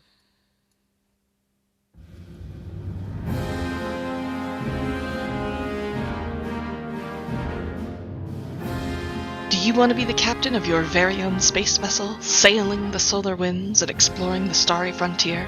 How about having a little robot friend that you can upgrade and retrofit throughout your adventure? Welcome to Heliosail, a game about forming a crew of misfit space pirates and charting your own path across the stars. Heliosail combines the pulpy adventure and gilded aesthetics of Treasure Planet with the physics magic and space opera of the Mass Effect trilogy. Step into a hopeful solarpunk vision of our solar system, many centuries in the future.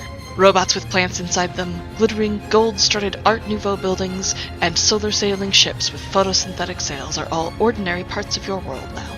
The game features a structured travel system, combat that keeps the whole crew engaged, and nearly 300 unique abilities. Help us reach for the stars this October 14th and bring a copy of Heliosail to your game table. so there's only 2 days left on this one. They have not quite made their goal yet. They're what, $500 or something like that under. Um, I am kind of hoping they manage to make the last 500. I guess it's $515. I can't math. Um, I'm kind of hoping they make it. I'm too broke to back it, or I probably would. Um, mainly out of curiosity more than anything else. I don't know how the system runs at all, but it's different. And different is getting rare. um, and so I'm interested to see if the rules run as differently as the setting is. I am... The books only bundle is $50, which is... Oh, apparently there's a whole bunch of stuff here. Full color core book, full color core, printer friendly PDF, a digital adventure module, a couple digital adventures, character sheet bundle. Okay, there's more to this than I thought there was. I started to say $50 seems like a bit much, but if you're getting like multiple copies of the book and a bunch of other stuff. I wonder if there is one that is just a physical copy of the book. Doesn't look like it, I guess. You can get just the digital. I mean, $12 for the PDF is pretty good. And $50 for the whole bundle is pretty good. But I'm the kind of person that doesn't tend to do adventures, and I just want the core book. Which is the other reason I hope it makes it, because I'd like a copy of the book after the fact, but I don't want the excess stuff. A lot of people really, especially if they're new to games, the adventures are really helpful, because it not only lets you work on how to play the game, but for people who eventually want to become GMs, one of the easiest ways to learn to GM is to start with a pre-made adventure. I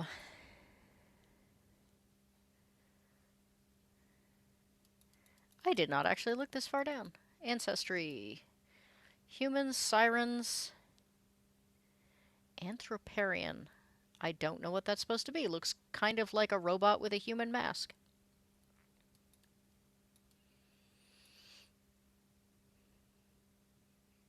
I think it's sort of interesting that you have kind of all these... You're supposed to be like pirates, but at the same time you have all these like courtly classes, you know. I guess you don't have to be a gentleman card shark. I tend to think of who's your Huckleberry? Help me out here.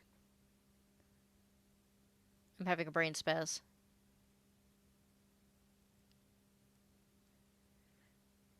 Am I the only one here? Is everybody missing? Oh, hello. I'm here. I really like the idea of this game. You've got another space pirate game, but this looks even cooler. I do like those. Who was I trying to think of? Sammy, I think your mouth is moving, but you're not making any sound. Nope, nothing. I'd probably go for engineer. Yeah, I was trying to remember who I was thinking of. The Wild West guy there who played cards. Yes, thank you, Doc Holliday. You don't necessarily need to be a gentleman card shark, but like that's what I tend to think of. And then you have a courier who is pretty much always a like a noble type. Engineers would be very learned. Ooh, you can build a robot companion if you're an engineer. No wonder Jill wants to be an engineer. The bioscientist is kind of neat. I might go for that one only because I have never seen a character class like that before. Who do you guys think? What would you play? Does Sammy have a voice? I mean, fix any problem sounds pretty good. I'm assuming that means you're rich. That's how you fix any problem. Well, there you go. Sammy, I do like the artwork, though. Hang on a second. Sammy, we're going to try removing you from the scene and re-adding you. Maybe EV Mux is doing weird things with the sound again.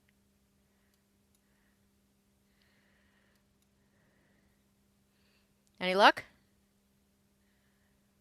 No luck. I could tell exactly what you were saying there then.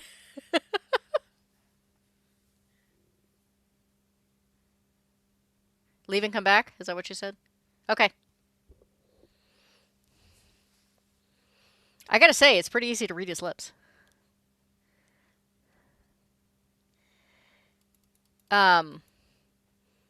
I'm entertained that none of us said Astromancer. Ooh, you get to customize your ship. I didn't know that. I thought the idea of like robots and ships that run entirely on plants was pretty cool. Especially since I think you can actually do like space travel. Yeah, I Take know 6. in the. Let's see. Hi. Hey. Woo! So what would you play, Sammy? And can I get it full screen again?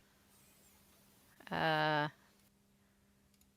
yes, I was trying to say Doc Holliday, but yeah, I don't know. This is not your cup of tea? No, it looks sweet. It's just I'd be an astromancer for sure. I just got done saying it's funny none of us picked Astromancer. Oh, See, there we go. Between us, we would have a completely well-rounded team. just even I like the way that they brought it up. Bend physics to your will, and I was like, well, I would have did a lot better at high school if I could have did that.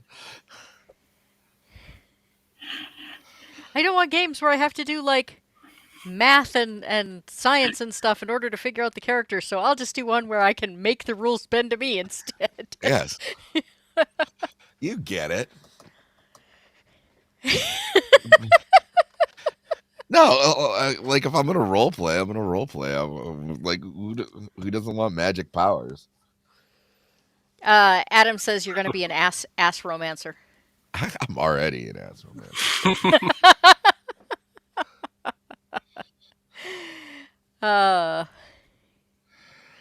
This just reminded me to take my pills.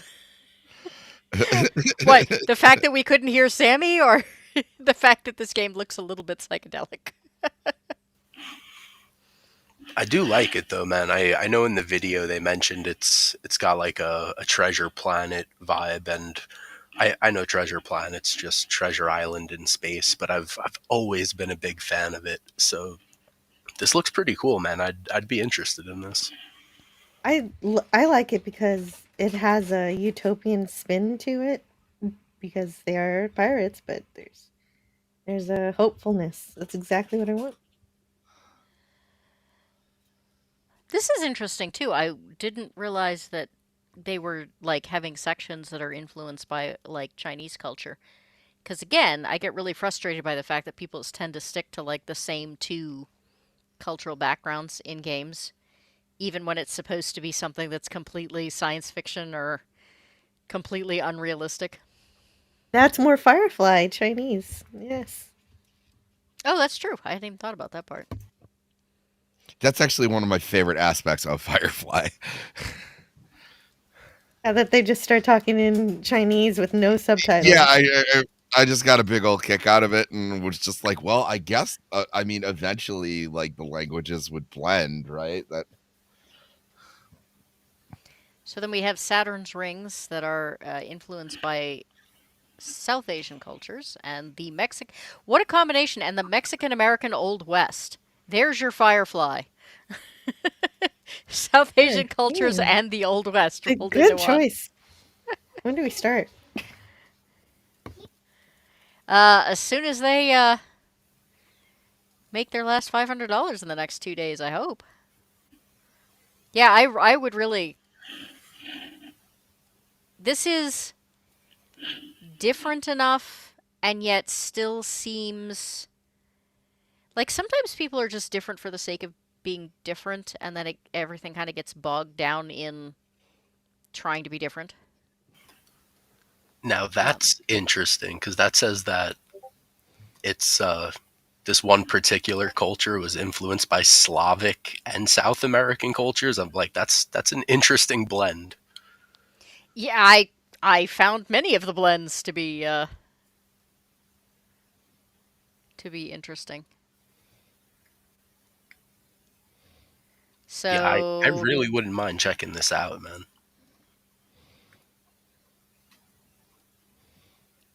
well, excellent. If somebody backs it, I'll run it. Someone in chat, go drop a $500 bill on this. Come on, Oh, yeah. just I mean, no biggie. and I mean it's $50 for the full bundle. I mean, I'm That's sure you not probably bad. could add, huh? That's not bad at all. If you wanted the World Builders bundle, then you could in fact drop $500, but you don't need to. Well, there are 17 people in the chat. Each one of them only has to donate $30. Hey, there's that crunchy math I'm talking about. Come on, Yeah. stop. Come on, stop. Nope, I too like. much. So what does the World Builder get you? The full color core book, physical bundle sheet. You get an art poster from the artist, the core book in PDF form, character sheet bundle, a dice set that apparently is made specifically for the game. Those sometimes can be really cool, and sometimes, ooh, that one's pretty nice. Sometimes they're kind of just cheap. But that one looks really good. A 4-month Patreon subscription, which I assume means you'll get extra stuff every month as it comes out. So you get 2 copies of the PDF, which means you can give them away.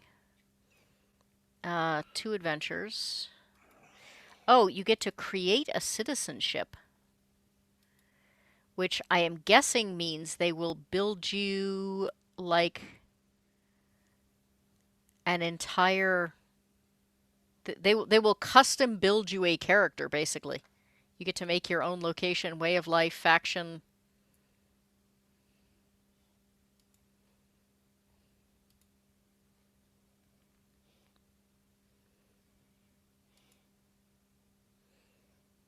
Get to this one, you get to submit a character concept, which I assume one of the stretch goals is more adventures. So my guess is what they do is you're designing one of the characters for the for one of the books. So you basically get credit for character design.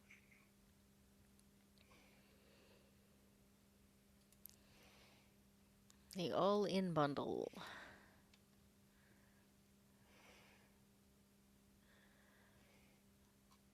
Yeah, this one is, if I did adventures and if I were not broke, I don't know. Actually, considering I've never played the game before and I'm not familiar with the system, I might even look at the adventures on this one. Yeah, if I weren't broke, I would definitely consider this one, or the $50 one.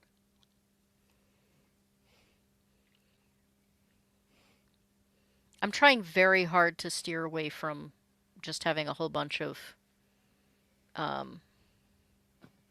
PDFs on my computer. I'm failing miserably, but yeah. I somehow had missed some of the details on this. It actually looks even neater than I thought it did originally.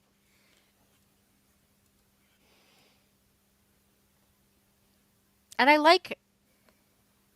don't know, some of the artwork looks a little, it's like they're trying to combine pulp with like an oil painting almost. And the first time I watched the video, I was kind of like, ugh, I don't know if I like that or not. But the more I get used to it, the more it kind of works for me in a weird way.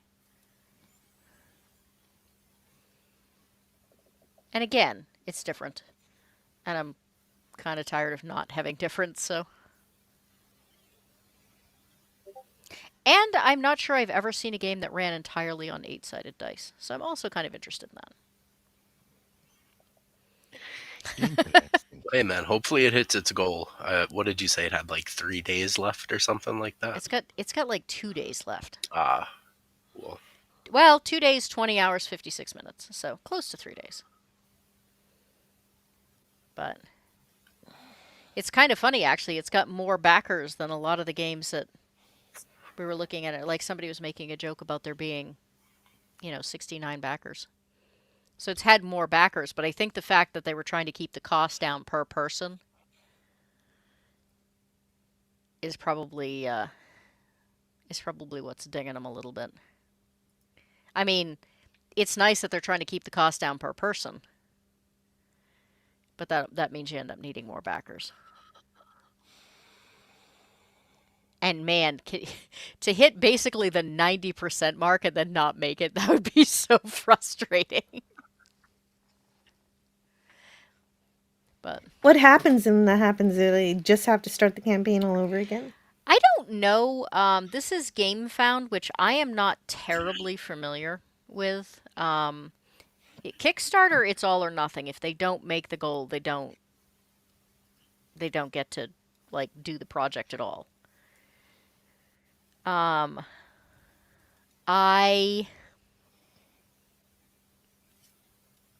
don't know. I don't know what happens with GameFound. I'm a little bit familiar with Backerkit. Trying to see project timeline.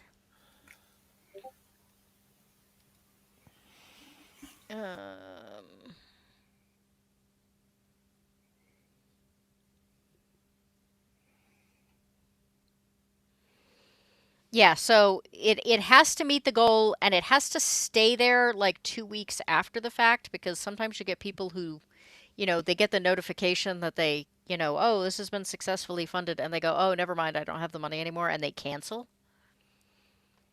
So if you're like right on the line, the cancellations can actually like mess you up, which is kind of a shame. I'm curious how they're doing shipping and taxes thing. Digital shouldn't matter.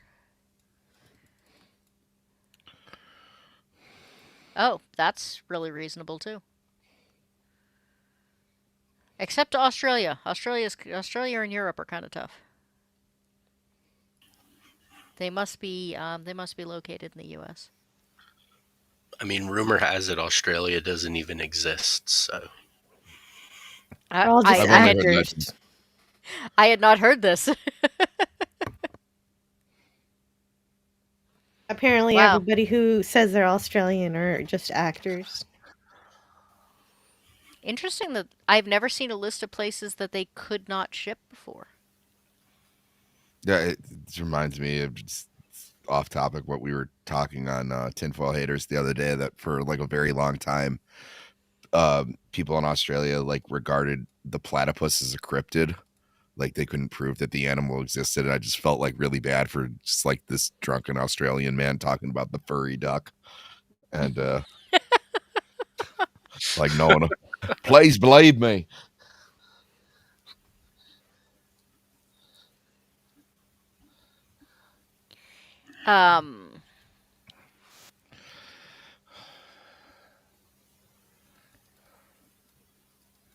Looks like they've got a lot of the writing well underway.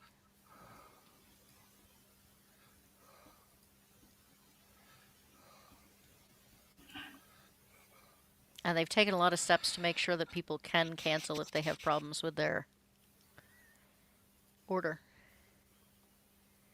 Which is something I worry about. I ran into a thing once where I backed a game and they ended up not... They had a rule in place that I didn't know, that you could only cancel for like 2 weeks after the thing ended. But like we didn't even get an update until it was supposed to be out, and then he was just like, yeah, I found these other projects that I really wanted to work on, so I haven't even touched this yet. And after the third update like that, I was like, I really want my money back. This is ridiculous. But they had set the rule that you couldn't. It didn't matter what the author did. Couldn't do squat. So I complained a lot, though. I did eventually get my money back because I'm bitchy like that. But all right, we're gonna go around the horn. Everyone, tell me what you're doing, what's going on, and tell me what your favorite game was that we talked about tonight. Eraser? So I think my favorite game was still Run from the Dark. Mm-hmm. Thought the setting was cool. I mean, maybe it's just because we're coming off Halloween, but I really like the setting, the horror vibe, and it felt like it was immersive and engaging, but still simple, which is what I really want. I believe next Monday over on B-roll stage, Adam's gonna be I think playing Cuphead for the first time, which is a famously difficult game, and Get good. I'll be hanging out with Adam and laughing at him as he struggles through that.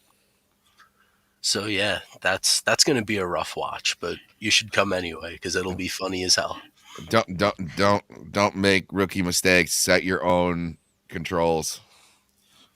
See, I've never even played the game, so I can't even really help him. I'm just there to laugh at him. As soon as I learned how to make parry one of the bumpers or a trigger, it was total game changer. Well, Adam, I hope you're listening because you're gonna be dodging a lot. So,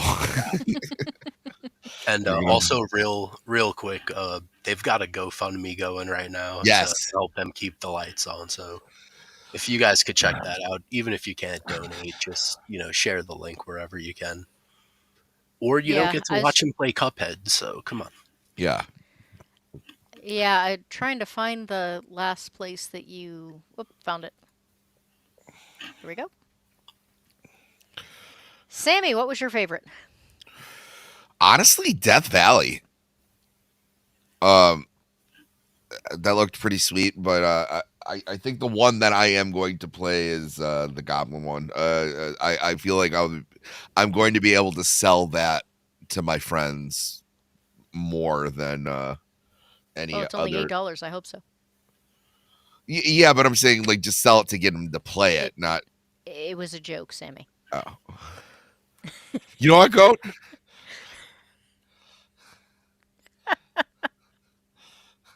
No one else brings this out in me. It's only you. No. I love you, Sammy. I love you too, my dear. A lot of the games look fun. I honestly, with you guys, I'd play any single one of these games brought up tonight. But I really, really like the style of Death Valley. Well, it's not Death Valley, but when I get my copy of Huckleberry, we could give that a shot. It's got a very similar vibe. So. Yeah, no, that sounds sweet too. I'll be an astromancer. An ass romancer. That would be a totally different game, but yeah. It was like he entered what's your name be? And what you got coming up? Tinfoil Haters tomorrow.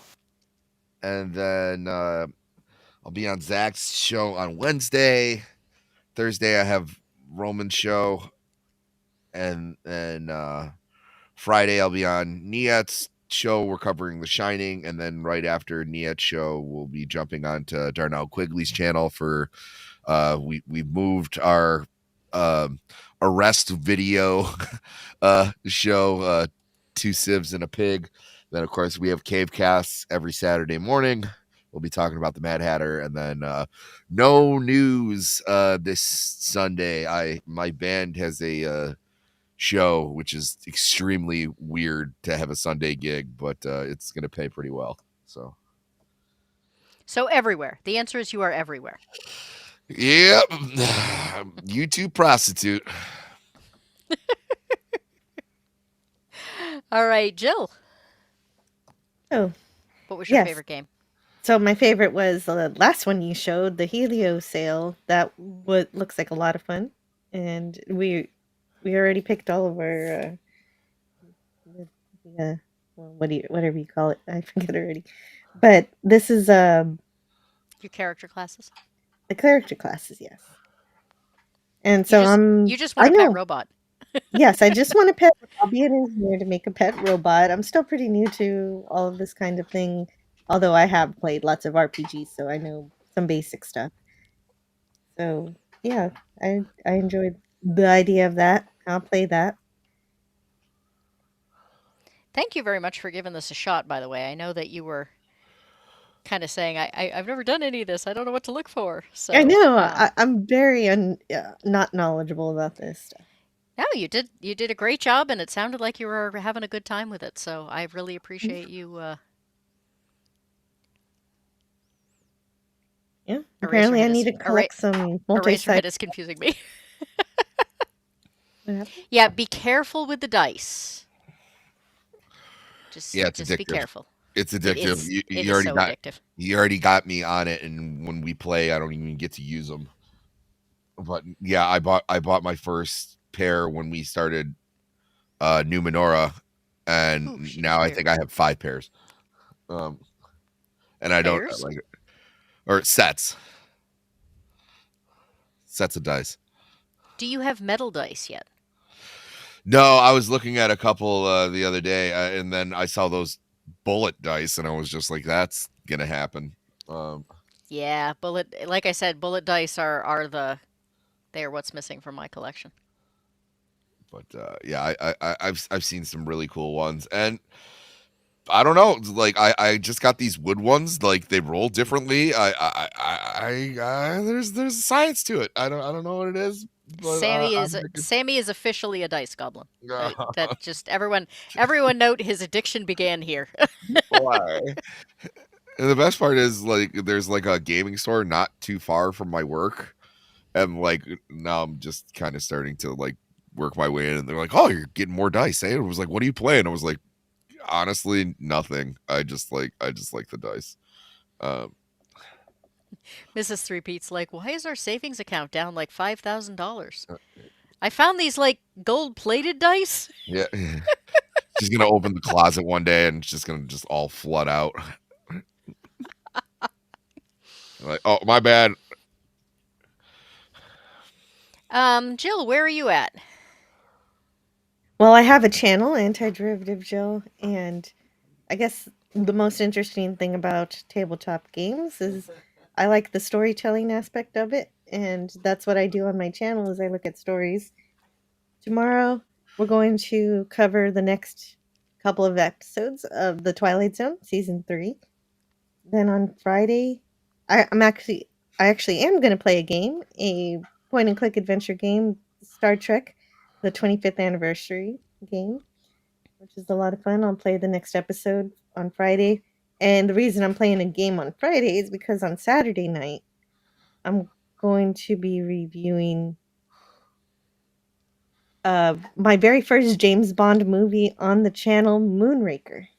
Nice. Oh, sweet. Have you seen it? Yes. Okay. Yes, this is a lot of times when I This review isn't a a movie, first I watch haven't. thing. It usually is. Usually when I have a review, but I have been watching it on my own just for fun, not trying to make reviews out of them. But this is the sci-fi one, so I want to dig into it. I know they all have some elements of it, though.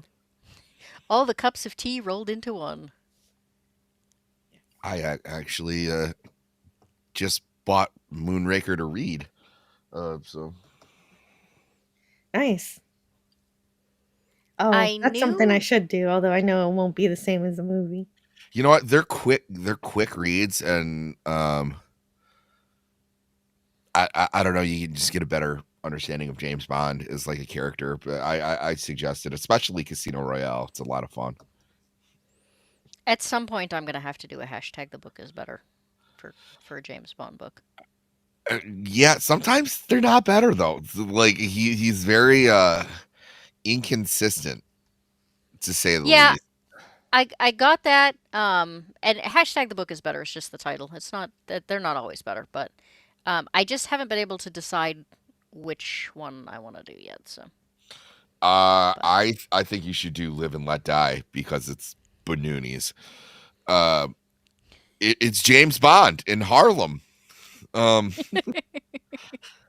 all right, Jill, what else you got going on? That's all I've got going on for now. Tuesdays and Fridays, 11 a.m. Central, and Saturday nights at 11 p.m. Central. And sometimes I show up on some other channels, but I don't having other collaborations. Sometimes I go on with Jedi Master 2022 to talk about Lost in Space, but he's taking a little bit of a break. Sometimes I'll show up on Cinema Gope, or we did a Firefly thing since we were talking about that tonight. We covered Serenity in a recorded video that he made. Nice. I just hang out. I hang out with Canadian Spider-Man. And lots of people. All right. So I am obviously the eclectic goat. I am going to be on Chinwag with Tombi and Hanayama-san and the rest of the crew. I have no idea what we're discussing. I have not streaming, but I have a ridiculous number of games coming up. I just realized I apparently booked myself for a whole lot of stuff. And then next Monday we are going to be doing, or I'm going to be doing a game review. And I am trying to remember what the game is for, and it's Obscure Tales. We were talking earlier about how a lot of the fantasy games kind of all feel the same. This is the exception. This is an indie game that I'm really interested to get into. It's a little strange, so I'll tell you guys all about it next Monday. We're going to talk about the same thing we always talk about. No, the correct answer to that is we're going to talk about the same thing we talk about every night, how to take over the world. yes. And then next Thursday, I am on Roman's show. And at some point in the near future, I have been invited onto Zach's show.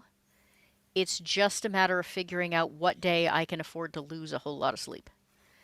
Because that show is on real late for me.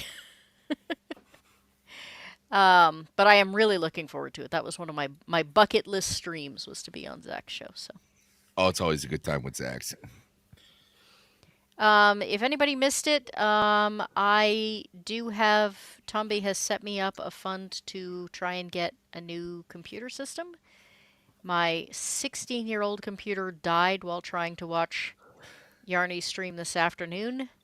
So I am streaming this from my work computer, which is kind of a no-no, but, and the work computer is also limping, shall we say.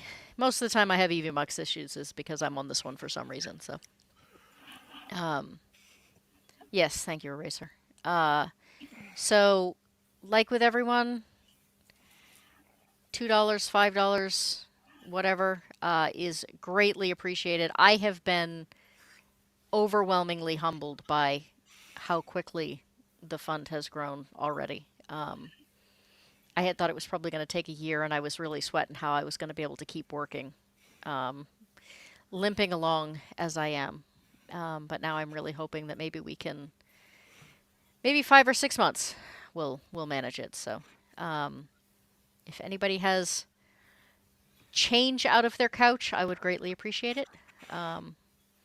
And once we get that done, I have a whole lot of new and interesting things that I would like to share with you, and streams I would like to try. So, Watership Down is coming. I am getting pretty close, and I got pictures of the actual Watership Down to include in the video, and they're gorgeous. And I'm incredibly jealous now and wish I lived in England sometimes. So, with that being said, sorry, so go ahead, Jill. No, that's nice. That's really awesome. I'm glad you are working on Watership Down. I can't wait to see. Yeah, I was, I assumed, the book was written so long ago. I assumed it was going to be one of those things where, it's overgrown and everything, but it turns out I know someone who lives fairly near there. Um, and they had a friend who'd taken some pictures that they were willing to share, and it's so gorgeous. Like I don't have words. So Awesome. I'm looking forward to dropping a couple of those into the video just to share with you what it actually looks like today. Splendor. So on that note, thank you very much to the chat. I know we ran over later than usual. Thank you to the panel. I know we ran over later than usual. Sammy didn't snore once. We're very proud of him. I got a day off tomorrow, so I'm So you get to catch up on ulcer. little Red Bull. I'm get caught up on some games. And so I'm gonna be up. So I'm He's all these times he's like behind on sleep. Now he has a chance to sleep in, so he's just gonna stay up all no, night. I'm gonna stay up late and then I'm gonna sleep in, and it's gonna be great. Because also Sammy's my like, wife, I spend money on video games. I'm gonna fucking play them. yeah, I was like, my wife has to work, and I'm gonna have the house to myself, and it's gonna be phenomenal. Awesome. All right. On that note, everyone have a wonderful night and happy headbutting. Take care, people. It's a fucking bird! Eclectic Goat's got videos of indie authors and cinema love. A passion for the weird and the strange. She's snappily dressed and only slightly deranged. Come and meet the Eclectic Goat, lover of classics and whiskey notes, disciple of horror and the written word. Happy headbutting, come join the herd.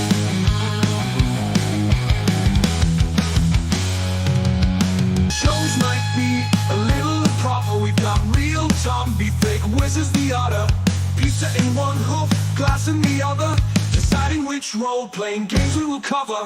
Come and meet the Eclectic Goat, lover of classics and whiskey notes, disciple of horror and the written word.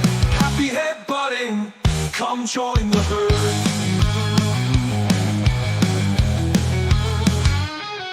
Got a thing for black and white screens, crappy horror with low budget scenes. Choose on the history, spits out the law. Time for another whiskey pour.